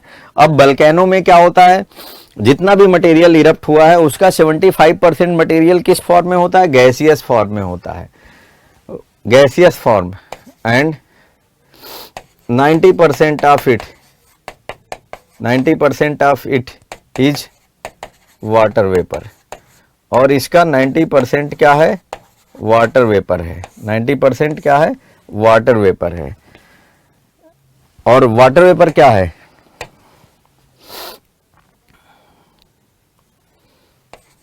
Water which is a natural GHG, which is a natural GHG, जो कि नेचुरल ग्रीन हाउस गैस है। अब ये ग्रीन हाउस गैस का काम हमने अभी जस्ट पढ़ाया था प्रीवियस डायग्राम में। देखो हमने बताया था यहां पर ग्रीन हाउस गैस, ये देखो पोल्यूटेंट में ग्रीन हाउस गैस का नाम लिखा था। So green house gas pollutant का काम करती हैं और ये आने वाली सन्स रेज को आने देती हैं, बट जाने वाली यहाँ से टेरेस्ट्रियल रेडिएशन को, जो अर्थ के सरफेस से हीट एनर्जी वापस स्पेस में जाता है, उसे रोक देती हैं। तो इस तरह से एटमॉस्फेयर को हीटिंग करती हैं, एटमॉस्फेयर हीट हो जाता है, तो क्लाइमेट चेंज हो रहा है। तो यहाँ पर भी हम वही बताना चाह रहे हैं आपको। देखो अब जो वोल्केनो से जो मटेरियल इरप्ट हुआ उसका 75% पार्ट गैसेज के फॉर्म में है, और उस 75% का 90% क्या है, वाटर वेपर है, जो कि खुद एक नेचुरल ग्रीन हाउस गैस है। नेचर ने इस ग्रीन हाउस गैस को बनाया है। अब जब ज्यादा से ज्यादा वाटर वेपर एटमॉस्फेयर में रहेगा तो फिर क्या होगा, हीट एनर्जी जो सन से आ रही है वो आसानी से आ जाएगी, लेकिन जाने वाली जो टेरेस्ट्रियल रेडिएशन है, जो अर्थ के सरफेस से हीट एनर्जी वापस स्पेस में जाना था, वो नहीं जा पाती है। इस वजह से जो अर्थ का एटमॉस्फेयर है उसका टेम्परेचर बढ़ जाएगा, और टेम्परेचर बढ़ेगा तो क्लाइमेट चेंज हो जाएगा। तो ये भी वोल्केनो भी रिस्पॉन्सिबल है क्लाइमेट चेंज कराने के लिए। तो now I hope that it is clear to you all. So see, थोड़ा मैं डायग्राम को बड़ा कर दे रहा हूं, पहले आप डायग्राम के इस पार्ट को बना लो, इस पार्ट को बना लो कि प्लेट टेक्टोनिक्स, ये 7 प्लेट हैं अर्थ के सरफेस पर, और प्लेट्स कैसे बनती हैं तो मैंने बताया कि अर्थ के इंटीरियर में सिंस टेम्परेचर बहुत ज़्यादा है, तो अर्थ के इंटीरियर से स्पेशली कोर और मेंटल बाउंड्री से कन्वेक्शन करंट चल के आती हैं क्रस्ट की तरफ, और क्रस्ट को धीरे धीरे थिन करती हैं। थिनिंग होने से मेल्ट करती हैं, मेल्ट होकर के क्रस्ट थिन होते होते टूट जाती है एक दिन, और टूट करके इस तरह से एक स्ट्रक्चर बन जाता है उसके ऊपर, और मटेरियल जो मैग्मा है ऊपर आने लगता है। अब ये आते आते इसका गैसिफिकेशन हो जाता है, ये लिक्विड मटेरियल का गैसिफिकेशन हो जाता है। गैसिफिकेशन में 75% जो टोटल मटेरियल आया उसका 75% गैसेज के फॉर्म में होता है, और उसका 90%, इस 75% का 90% वाटर वेपर होता है, जो कि खुद एक नेचुरल GHG है, which is responsible for climate change. यहां पर आप लिख सकते हैं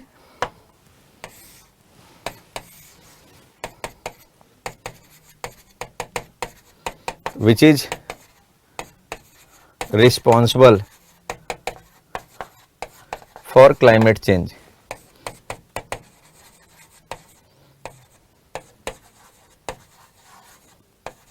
Which is responsible for climate change.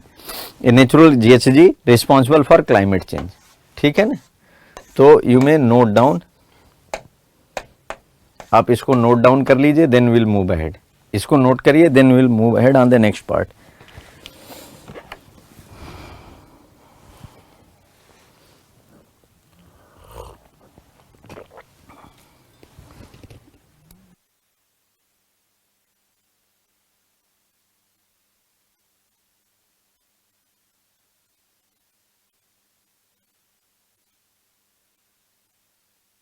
Sir mantle और कोर का टेम्परेचर मेंटेन कैसे रहता है, क्योंकि वहाँ पर अर्थ जब बन रही थी तो उसी समय बहुत ज़्यादा रेडियो एक्टिव एलिमेंट्स वहाँ कंसंट्रेट हो चुके हैं, तो वही radio active elements nuclear fission के दौरान डिसइंटीग्रेट हो रहे हैं, हीट एनर्जी जनरेट हो रही है और उसी हीट एनर्जी से वहां पर टेम्परेचर उतना मेंटेन्ड है।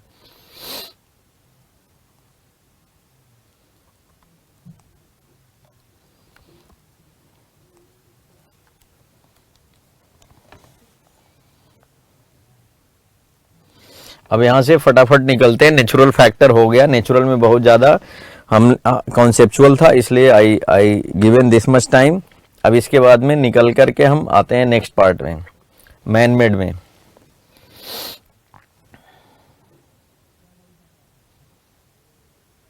Sir how plate tectonics help in climate change, मैंने बताया ना कि प्लेट्स क्या है, मोबाइल हैं, प्लेट्स हमेशा मूव कर रही हैं। क्यों मूव कर रही हैं? क्योंकि मेंटल में कन्वेक्शन करंट चल रहा है, तो कन्वेक्शन करंट नीचे से आके प्लेट से टकराता है ऊपर, और टकरा करके प्लेट्स को धीरे धीरे तोड़ता है, और तोड़ करके जिस डायरेक्शन में अपने वो डाइवर्ज होता है उसी डायरेक्शन में प्लेट्स को भी डाइवर्ज करा देता है। तो प्लेट्स जब डाइवर्ज होगी तो फिर जो वोल्केनो बन जाता है, वोल्केनिक इरप्शन होता है, वोल्केनिक इरप्शन से वाटर वेपर निकलता है जो कि क्लाइमेट चेंज कराता है। ऐसेज भी निकलती हैं, धूल और राख भी निकलती हैं, राख निकलती है, धूल क्या निकलेगा, राख निकलती हैं, वो भी क्लाइमेट चेंज के लिए रिस्पॉन्सिबल हैं। जाके स्काई में ओवरकास्ट कर देते हैं, आसमान में जाके छा जाती हैं और राखें, and then they prevent the solar intensity, solar radiation को आने से रोकते हैं, तो उसकी वजह से भी क्लाइमेट चेंज हो जाता है।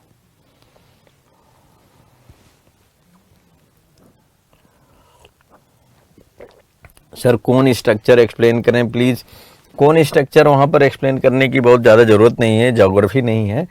ज्योग्राफी मतलब आप इतना समझो कि वो जो स्ट्रक्चर वहाँ पर बना है, पहले तो आप इसको बना लो, जो स्ट्रक्चर वहाँ पर बना है वो जिस जगह साउंड इंटेंसिटी ज़्यादा, एक्सप्लोसिव साउंड के साथ वो मटेरियल ऊपर जाता है ना, जो मैग्मा है जब वो तोड़ता है क्रस्ट को, प्लेट को, तो एक्सप्लोजन की साउंड आती है, एक्सप्लोसिव साउंड आती है। तो जहाँ पर ज़्यादा प्रेशर होता है वहाँ पर एक्सप्लोसिव साउंड ज़्यादा आता है, और उसी जगह का मटेरियल स्काई में काफ़ी ऊंचाई तक चला जाता है और वापस नहीं आता है। तो उस जगह पर एक डिप्रेशन बन जाता है, फनल शेप का, कुप्पी जैसा एक शेप बन जाता है, और उसी शेप को हम क्रेटर कहते हैं।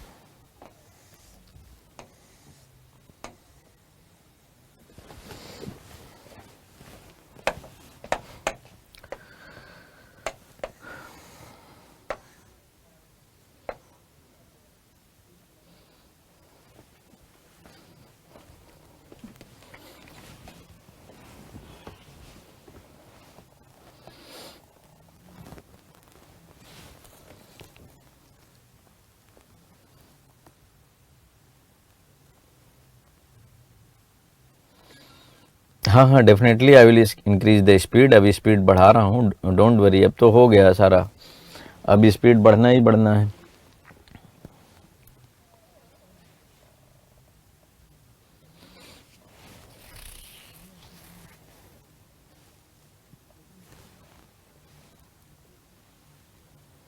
अब इसके बाद टाइम नहीं लगेगा अब।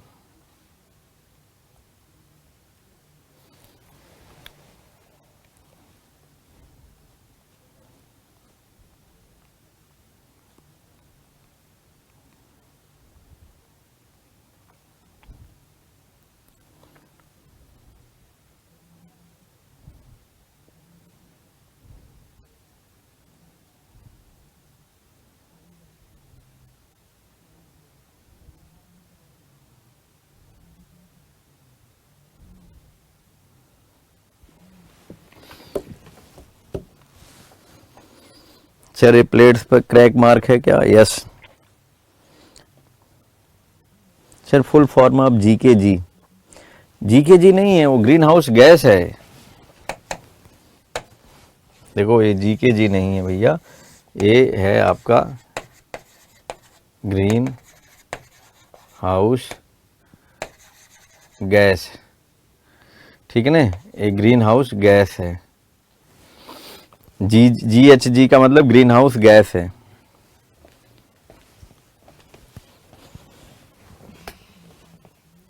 सर क्लास कब तक चलेगी? 9 o'clock तक चलेगी, 5 to 9 है। सर अब तो एग्ज़ाम डेट भी आ गई, सिलेबस कब तक एंड हो जाएगा, रिवीजन का टाइम मिलेगा क्या? यस यस मिलेगा, नोट हो गया sir, note, you all noted, आपने नोट कर लिया?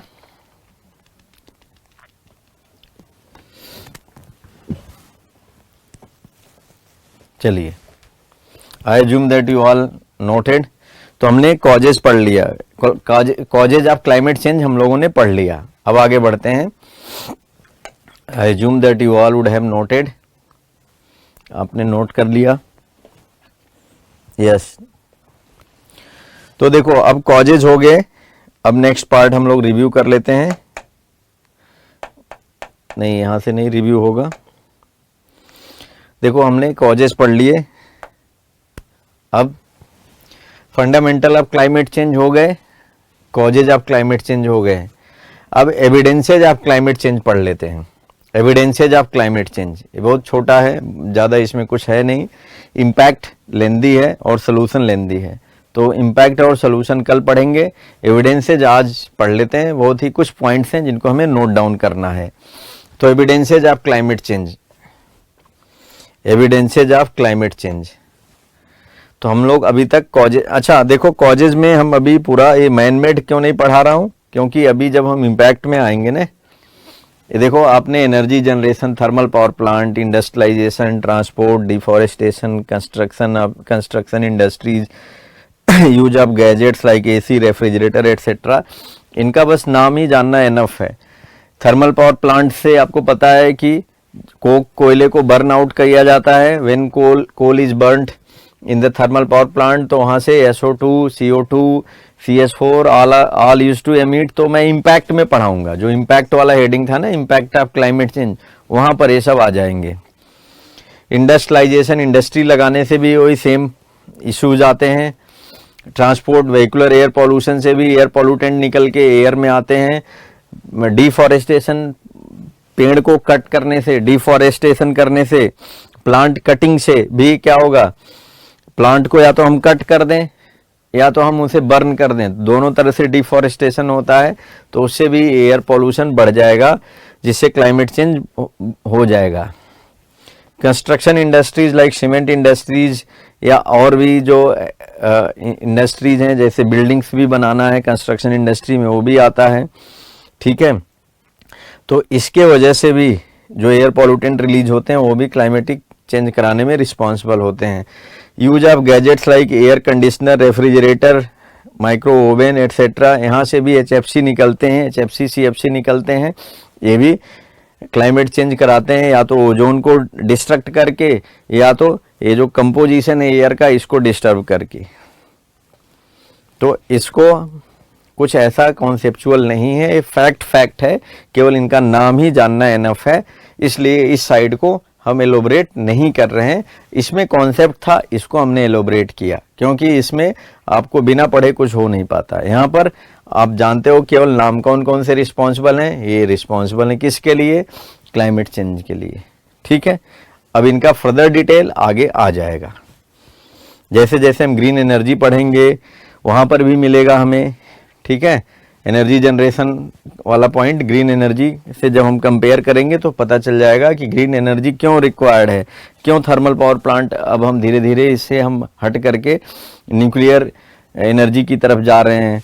जैसे आपने अभी देखा कि इस बजट में क्या हुआ है, अभी स्पेशली बजट एलोकेट किया गया है न्यूक्लियर एनर्जी के लिए, ठीक है, और रिन्यूएबल एनर्जी के लिए भी। तो ग्रीन एनर्जी की तरफ ही हम बढ़ रहे हैं धीरे धीरे, ठीक। तो इस पार्ट का केवल नाम जानना एनफ था।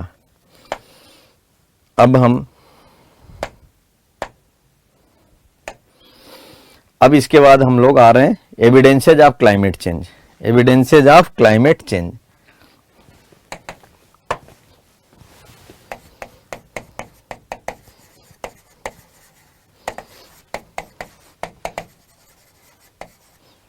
एविडेंसेज ऑफ क्लाइमेट चेंज, ठीक है। तो कौन कौन से एविडेंसेज हैं, एविडेंसेज कौन कौन से हैं, तो देखिए first evidence, melting of glaciers, melting of glaciers, ये हमारा पहला हेडिंग है। तो इसमें आप देखो ये पोलर एरियाज हैं, ये इक्वेटर है, पहले आप ये जानो, ये दिस इज इक्वेटर, ये है 0 डिग्री, ये 0 डिग्री इक्वेटर है। इधर है आपका आर्कटिक पोल, आर्कटिक पोलर एरिया, और इधर अंटार्कटिक पोलर एरिया, ये है आपका अंटार्कटिक पोलर एरिया। तो यहाँ पर भी ग्लेशियर्स हैं, मैं अंटार्कटिक ग्लेशियर्स लिख दे रहा हूँ, ग्लेशियर्स, और इधर आर्कटिक ग्लेशियर्स।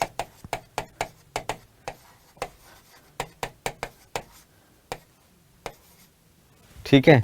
अब आप पूछेंगे ग्लेशियर्स क्या होते हैं, तो मैं ग्लेशियर्स को भी डिफाइन कर दे रहा हूँ।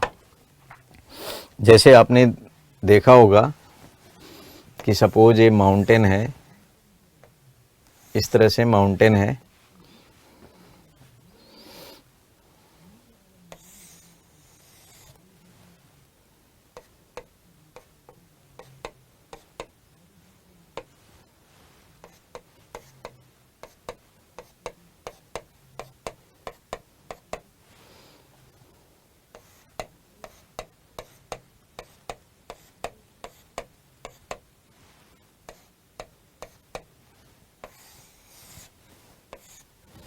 देखिए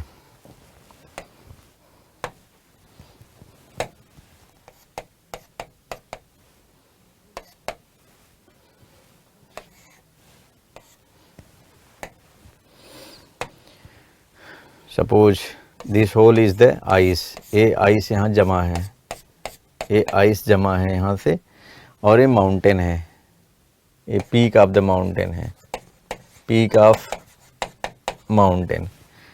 और ये यहाँ से आपने देखा कि ये ग्लेशियर है, ये ग्लेशियर है। अभी पिक्चर उतना क्लियर नहीं है, but you have to assume that suppose this is the glacier, ये ग्लेशियर है। अब धीरे धीरे माउंटेन से ये ग्लेशियर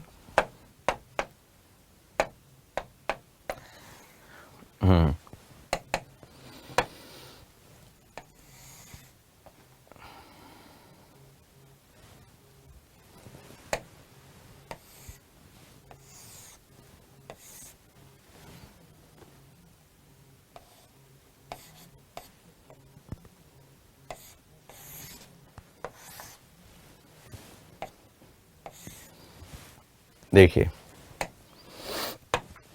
एक ग्लेशियर है, ठीक है, एक ग्लेशियर है, ये बर्फ का कोई टुकड़ा है, ऐसे ऐसे यहाँ जमा है।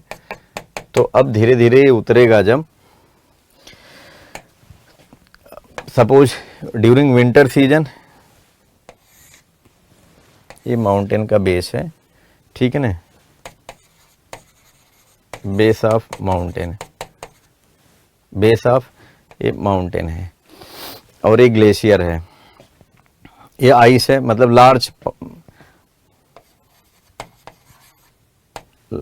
Large block of ice, large block of ice, ये भी लार्ज ब्लॉक ऑफ आइस। तो लार्ज ब्लॉक ऑफ आइस जब तक रहेगा तब तक वो ग्लेशियर नहीं कहलाएगा। When large block of ice, when large block of ice start melting and moves from mountain to valley, then it is known as glacier। ठीक है। तो जब ये बड़ा सा पीस ऑफ आइस धीरे धीरे माउंटेन से मूव करने लगता है वैली की तरफ, सपोज यहाँ पर वैली है, जब इधर ये मूव करने लगता है, ऐसे मूव करने लगता है, ऐसे मूव करने लगता है डाउनवर्ड, तो इसे हम क्या कहते हैं, ग्लेशियर कहते हैं। तो when large block of ice start melting and moves from mountain to valley then it is known as glacier. तो इसे हम ग्लेशियर कहते हैं। तो जो अपने आर्कटिक का ग्लेशियर है, आर्कटिक का ग्लेशियर है, देखो अब एविडेंस कैसे हमें पता है कि ये दोनों ग्लेशियर हैं, क्योंकि पोलर एरियाज में ज़्यादा कोल्ड है, अंटार्कटिक एरियाज में भी, आर्कटिक एरियाज में भी। तो ज़्यादा कोल्डनेस होने की वजह से, जस्ट ए मिनट, ज़्यादा कोल्डनेस होने की वजह से पोलर एरियाज में यहाँ पर ग्लेशियर बन जाते हैं। आर्कटिक में भी बने, अंटार्कटिक में भी बने हैं। लेकिन टेम्परेचर बढ़ता जा रहा है किसकी वजह से, किसकी वजह से, जो फैक्टर्स हमने बताए हैं, नेचुरल एंड एंथ्रोपोजेनिक फैक्टर्स की वजह से, टेम्परेचर बढ़ने की वजह से जो आर्कटिक ग्लेशियर है मेल्ट हो गया है। तो यहाँ पर मैं लिख रहा हूँ,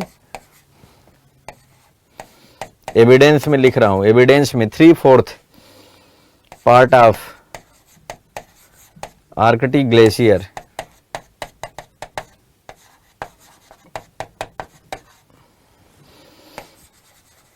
has been melted. 3/4 part of Arctic glacier has been melted. Arctic glacier का 3/4 भाग मेल्ट हो चुका है।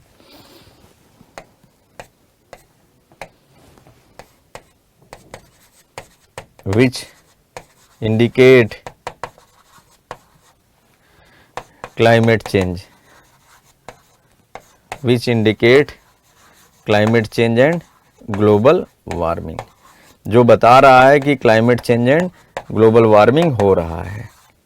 ठीक है, 3/4 of Arctic glacier has been melted which indicate climate change and global warming, जो कि इंडिकेट कर रहा है कि क्लाइमेट चेंज, ग्लोबल वार्मिंग और क्लाइमेट चेंज दोनों हो रहा है। टेम्परेचर बढ़ा तभी तो मेल्ट किया। ठीक है, तो ये है।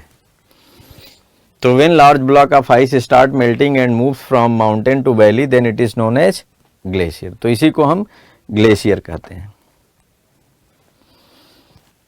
तो large block of ice glacier नहीं कहलाता जब तक कि वो मूव नहीं करेगा। जब वो मूव करने लगता है, मेल्ट होने हो, गर्मी बढ़ने पर, समर सीजन आने पर, तब वो ग्लेशियर कहलाता है। आप इसको लिख लीजिए।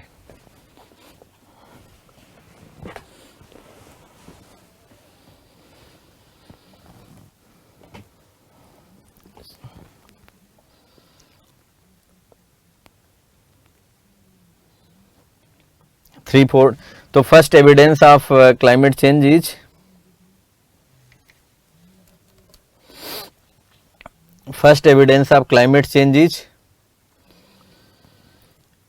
melting of Arctic glacier. 3/4 part of Arctic glacier has been melted.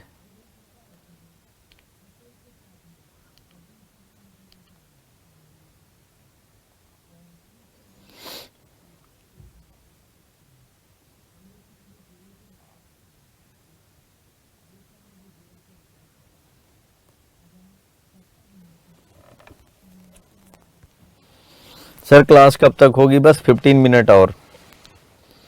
आप इसको नोट डाउन कर लीजिए।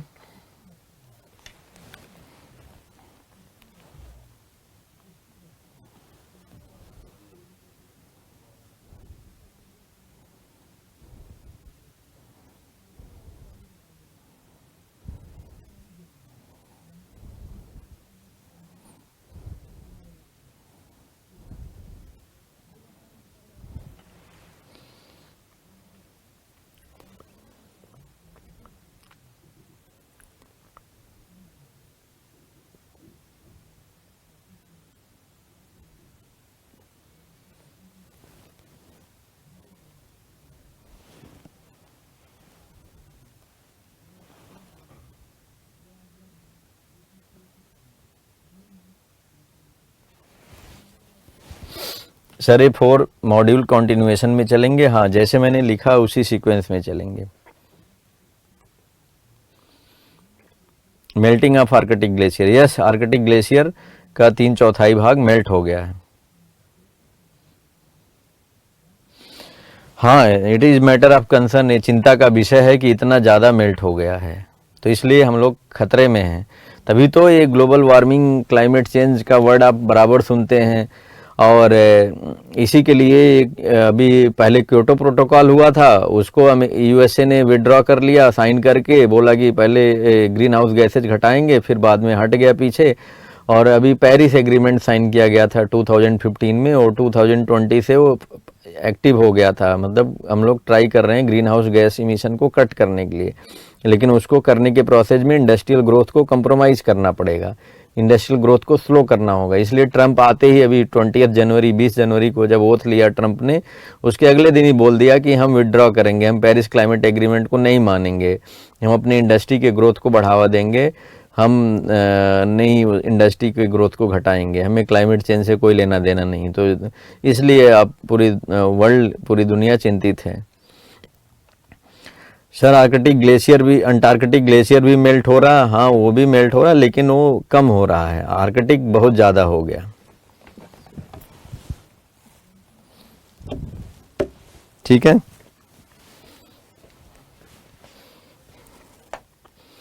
अब सेकंड पॉइंट, तो इस पॉइंट को आप सभी ने लिख लिया होगा। अब सेकंड पॉइंट पर आ रहे हैं।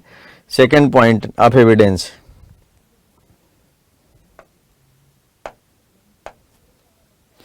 Second point of evidence. तो सेकंड पॉइंट ऑफ एविडेंस में सी लेवल, सी लेवल राइज, सी लेवल राइज, सी का लेवल राइज करता जा रहा है। तो देखो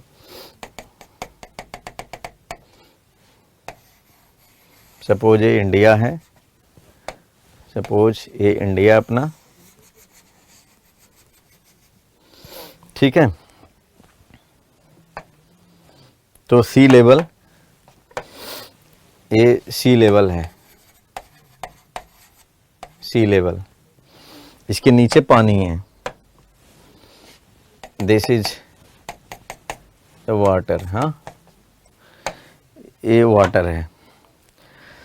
तो सी लेवल क्यों राइज होता जा रहा है? टेम्परेचर बढ़ने की वजह से। कितना टेम्परेचर बढ़ गया है? ऑलरेडी हमने बता रखा है आपको कि बिफोर इंडस्ट्रियल रिवॉल्यूशन,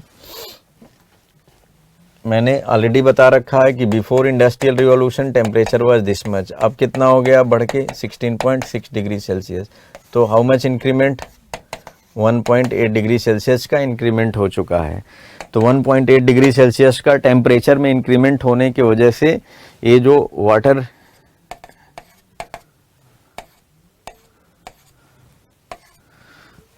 यहाँ पर देखो सी लेवल क्यों राइज हो रहा है? दो कारण से हो रहा है।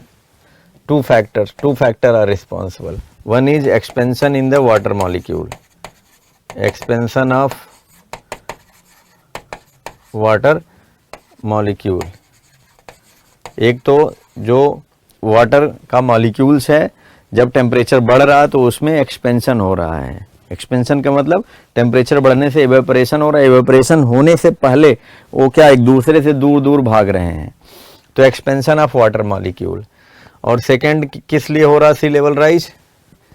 तो देखो एक तो फैक्टर है एक्सपेंशन ऑफ वाटर मॉलिक्यूल, दूसरा फैक्टर है melting of glacier, melting of glacier, melting of glacier. add more water into ocean। melting of glacier से क्या? more water into ocean। और सेकेंड फैक्टर क्या है? expansion of water molecules। तो दोनों factor से सी लेवल राइज कर रहा है, दोनों फैक्टर से सी लेवल बढ़ रहा है।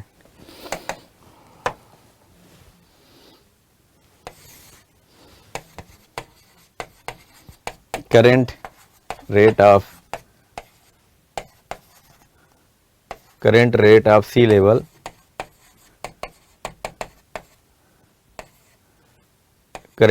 sea level rise is 3 millimeter 3 mm per year। इस रेट से सी लेवल राइज हो रहा हर साल। Every year sea level is rising with this rate.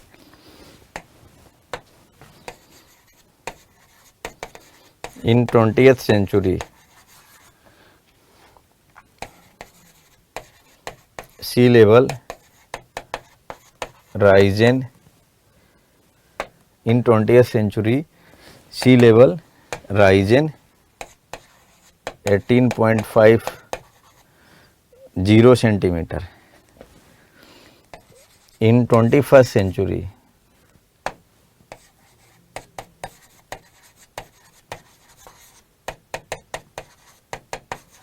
it will rise.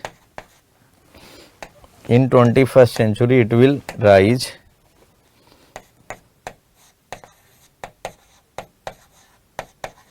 this much centimeter, 18.59 centimetre. अभी 21st सेंचुरी चल रहा है. इस 21st सेंचुरी में जो 100 ईयर हैं उसमें सी लेवल इतना राइज कर जाएगा ऐसा माना जा रहा है. और लास्ट जो अभी सेंचुरी गया है 20th सेंचुरी, उस 100 ईयर में सी लेवल इतना राइज कर चुका है. तो ये नोट कर लो. ये वाला फैक्ट तो एक्स्ट्रा है. This fact is extra, already taught to you. ये नोट्स में आपको पढ़ाया जा चुका है पहले ही. अभी जब पढ़ाया था ग्लोबल वार्मिंग तो बताया था before industrial revolution average temperature of atmosphere was 14.8, now it has been 16.6. तो 1.8 degree Celsius increment in temperature. तो due to that sea level में जो मॉलिक्यूल हैं वाटर के वो एक्सपेंड कर रहे हैं और ग्लेशियर मेल्ट हो रहा. तो वहाँ से पानी छोड़ रहा. पानी that extra water is getting added in the ocean and at the same time expansion of water molecule. तो दोनों की वजह से सी लेवल कितना राइज हो रहा है 3 mm per year. Last 100 year में इतना बढ़ गया. इस बार 100 ईयर जो 21st सेंचुरी का इसमें इतना बढ़ जाएगा.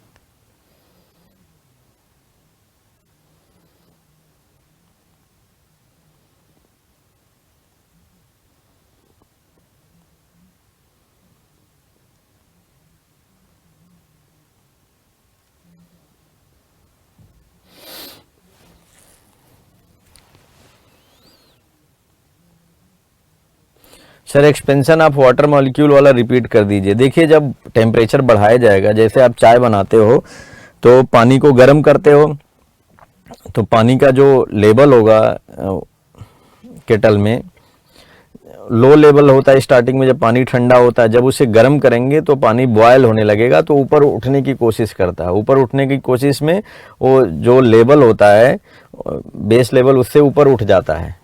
तो उसी तरह वो क्यों उठ जाता है? क्योंकि एक्सपेंशन ऑफ वाटर मॉलिक्यूल होता है. हीट पा करके वाटर के मॉलिक्यूल एक दूसरे से दूर दूर भागते हैं और जब दूर दूर भागते हैं तो थोड़ा सा जो सी का लेवल है ऊपर और उठ जाता है. एक तो ये कारण हुआ. दूसरा कारण हुआ कि melting of glacier. Glacier melt हो रहे हैं तो वहाँ से जो पानी एक्स्ट्रा ऐड हुआ वो आके वो भी ओशन में मिल गया है.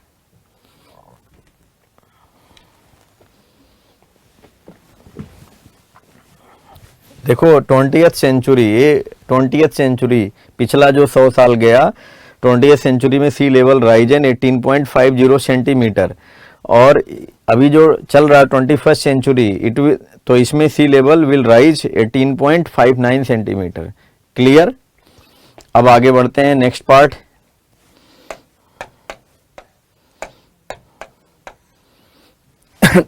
नेक्स्ट पार्ट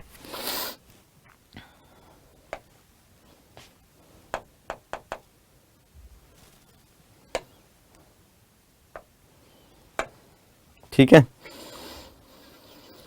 तो देखिए जो नेक्स्ट पार्ट है अब कोरल ब्लीचिंग.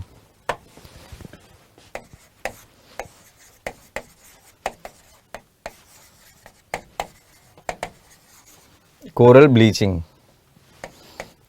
इसका मतलब है डेथ ऑफ कोरल्स और coral polyps. Death of corals और कोरल पॉलिप्स. कोरल क्या होते हैं? They are found in the ocean. ठीक है, अभी बताऊंगा, पहले आप इसके बारे में सुन लो. कोरल ब्लीचिंग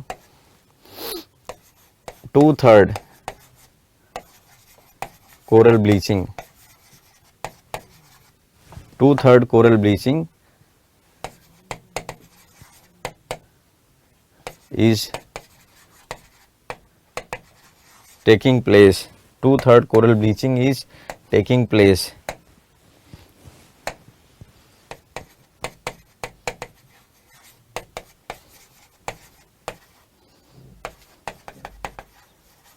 because of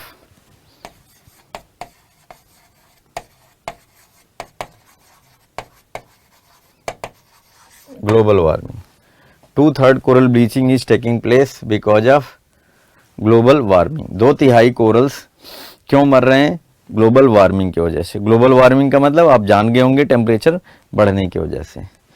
तो अब देखो कोरल्स क्या होते हैं, इसको ज्योग्राफी में बताया जाएगा. कोरल्स क्या होते हैं? माइक्रोस्कोपिक ऑर्गेनिज्म होते हैं, ओशन में रहते हैं. इनका दो नाम है, या तो कोरल पॉलिप्स कहो या कोरल्स कहो. They live in ocean and support growth and development, support growth and development of other marine flora and fauna. Marine का मतलब ocean. Support growth and development of other marine flora. Flora का मतलब plants. ठीक है, plants. Flora का मतलब plants.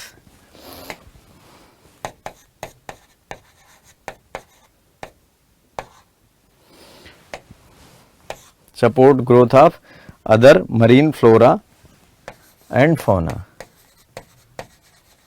Fauna का मतलब animals. ठीक है, तो ये है कंडीशंस इनकी. तो कोरल पॉलिप्स ओशन में पाए जाते हैं और इनके रहने से ओशन में अदर फ्लोरा एंड फोना भी ग्रो होते हैं. अब इनका डेथ क्यों हो जा रहा? क्योंकि इनका जो कंडीशंस है, मैं ये भी लिख दे रहा हूं,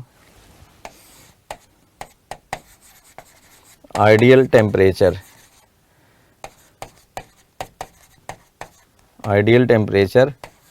फॉर सर्वाइवल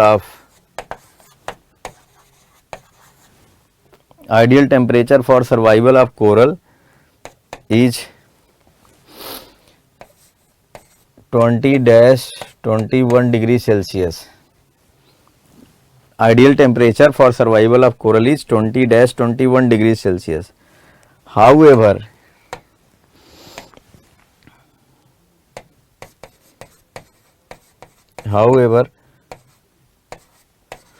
because देखो ये because है, because of global warming,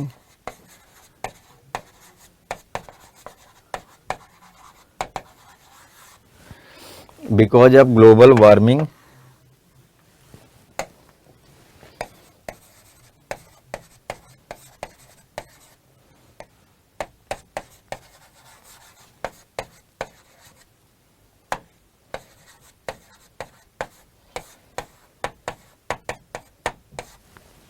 however because of global warming SST, sea surface temperature has gone up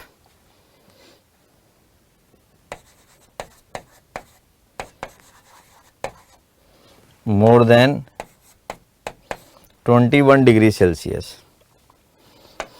कितना बढ़ गया? more than 21 degree Celsius.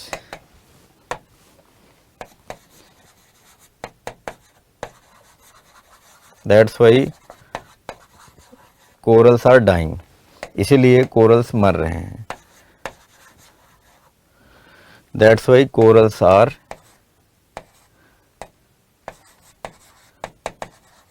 dying. तो कोरल ब्लीचिंग का मतलब डेथ ऑफ कोरल्स. एक बार फिर से समझो आप. देखो कोरल ब्लीचिंग का मतलब death of corals. 2/3 coral bleaching is taking place because of global warming. Global warming की वजह से 2/3 कोरल ब्लीचिंग हो रहा है पूरे वर्ल्ड वाइड. अब कोरल्स क्या होते हैं? कोरल्स के दो नाम हैं, या तो कोरल्स बोलो या कोरल पॉलिप्स. ये ओशन में पाए जाते हैं. They support growth and development of other marine flora and fauna, मतलब ओशन में पाए जाने वाले अदर फ्लोरा एंड फौना का ये सपोर्ट करते हैं। अगर ये नहीं रहेंगे तो ओशन में पाए जाने वाले अदर फ्लोरा एंड फौना भी एक्सटिंक्ट कर जाते हैं, गायब हो जाएंगे। तो इनके रहने के लिए आइडियल टेम्परेचर कितना चाहिए? Ideal temperature for survival of coral is 20-21 degree Celsius, या तो 20 और 21 डिग्री सेल्सियस के आसपास टेम्परेचर होना चाहिए। क्यों? देखो ये कहाँ पर पाए जाते हैं? ये जनरली सेलोअर वाटर में पाए जाते हैं। जैसे ये अपने यहाँ है, ठीक है, ये सी लेवल है, क्या है? ये सी लेवल है, ठीक है, सी लेवल है। तो सी लेवल का टेम्परेचर इनके सर्वाइवल के लिए कितना होना चाहिए? 20-21 डिग्री सेल्सियस होना चाहिए, ठीक है। SST कितना होना चाहिए? सी लेवल टेम्परेचर SST इतना होना चाहिए, लेकिन अभी हो कितना गया है? SST हो गया है मोर देन 21 डिग्री सेल्सियस हो गया है। SST का मतलब सी सरफेस टेम्परेचर, सी के सरफेस पर जो पानी का टेम्परेचर है मोर देन 21 डिग्री सेल्सियस हो गया है, जबकि होना कितना चाहिए था? 20-21 डिग्री सेल्सियस। तब ये सरवाइव कर जाते। इतना बढ़ जाने से अब ये मर रहे हैं। इनके मरने से जो ओशन में अदर फ्लोरा एंड फौना है वो भी धीरे धीरे डिसअपीयर होते जा रहे हैं। तो इसलिए this is worrisome, this is a matter of concern, ये चिंता का विषय है, ठीक। तो ये एविडेंस है। इसी के साथ आज हम वाइंड अप करते हैं क्लास। आज के लिए बहुत हो गया। सर कोरल्स क्या होता है? कोई बैक्टीरिया होता? नहीं, ये बैक्टीरिया नहीं होते हैं, माइक्रोस्कोपिक ऑर्गेनिज्म हैं। सर 27 डिग्री सेल्सियस के नीचे क्या लिखा है? 27 डिग्री सेल्सियस के नीचे लिखा है corals are dying. 27 degree Celsius, that's why corals are dying, ठीक है। तो ये देखो, एक मिनिमाइज थोड़ा सा कर देते हैं जिससे एक फ्रेम में आ जाए। ये है। So with this note I am winding up today's class. आपको थोड़ा सा 21-27 में आप लोग लग रहा यू गॉट स्टक। यहाँ पर स्टक होने का कुछ नहीं है। देखिए नॉर्मल इनके रहने के लिए कितना टेम्परेचर होना चाहिए? 21 डिग्री सेल्सियस होना चाहिए, लेकिन अभी कितना हो गया है? ग्लोबल वार्मिंग की वजह से 21 डिग्री सेल्सियस से ज़्यादा हो गया है, ठीक है। मैंने यहाँ लिखा है, कंफ्यूज मत हो। कोरल्स के सर्वाइवल के लिए आइडियल टेम्परेचर कितना होना चाहिए? 20-21 डिग्री सेल्सियस, ठीक है। बट ग्लोबल वार्मिंग की वजह से जो सी सरफेस टेम्परेचर है, सी सरफेस का टेम्परेचर कितना बढ़ गया है? More than 21 degree Celsius, that's why corals are dying. इसलिए कोरल्स मर रहे हैं। तो हमने ये डायग्रामेटिक वे में बता दिया, सी लेवल टेम्परेचर आइडियल कंडीशन में इतना होना चाहिए। ये देखो, ये आइडियल है, आइडियल कंडीशन, आइडियल कंडीशन, और एक्चुअल रियलिटी में कितना है? मोर देन 27 डिग्री सेल्सियस हो गया। SST का मतलब सी सरफेस टेम्परेचर। इसलिए कोरल्स मर रहे हैं, और इनके मरने से ओशन में जो पाए जाने वाले अदर फ्लोरा एंड फौना वो भी धीरे धीरे अफेक्ट हो रहे हैं, निगेटिवली अफेक्ट हो रहे हैं। तो इतने आज इसी के साथ वाइंड अप करते हैं। This is all about today's class. कल भी सेम टाइम रहेगा, ठीक है, 5 to 9। Tomorrow will be continuing this part, और कल खत्म हो जाएगा क्लाइमेट चेंज, ठीक। तो with this note I am winding up today's class. Thanks to all of you.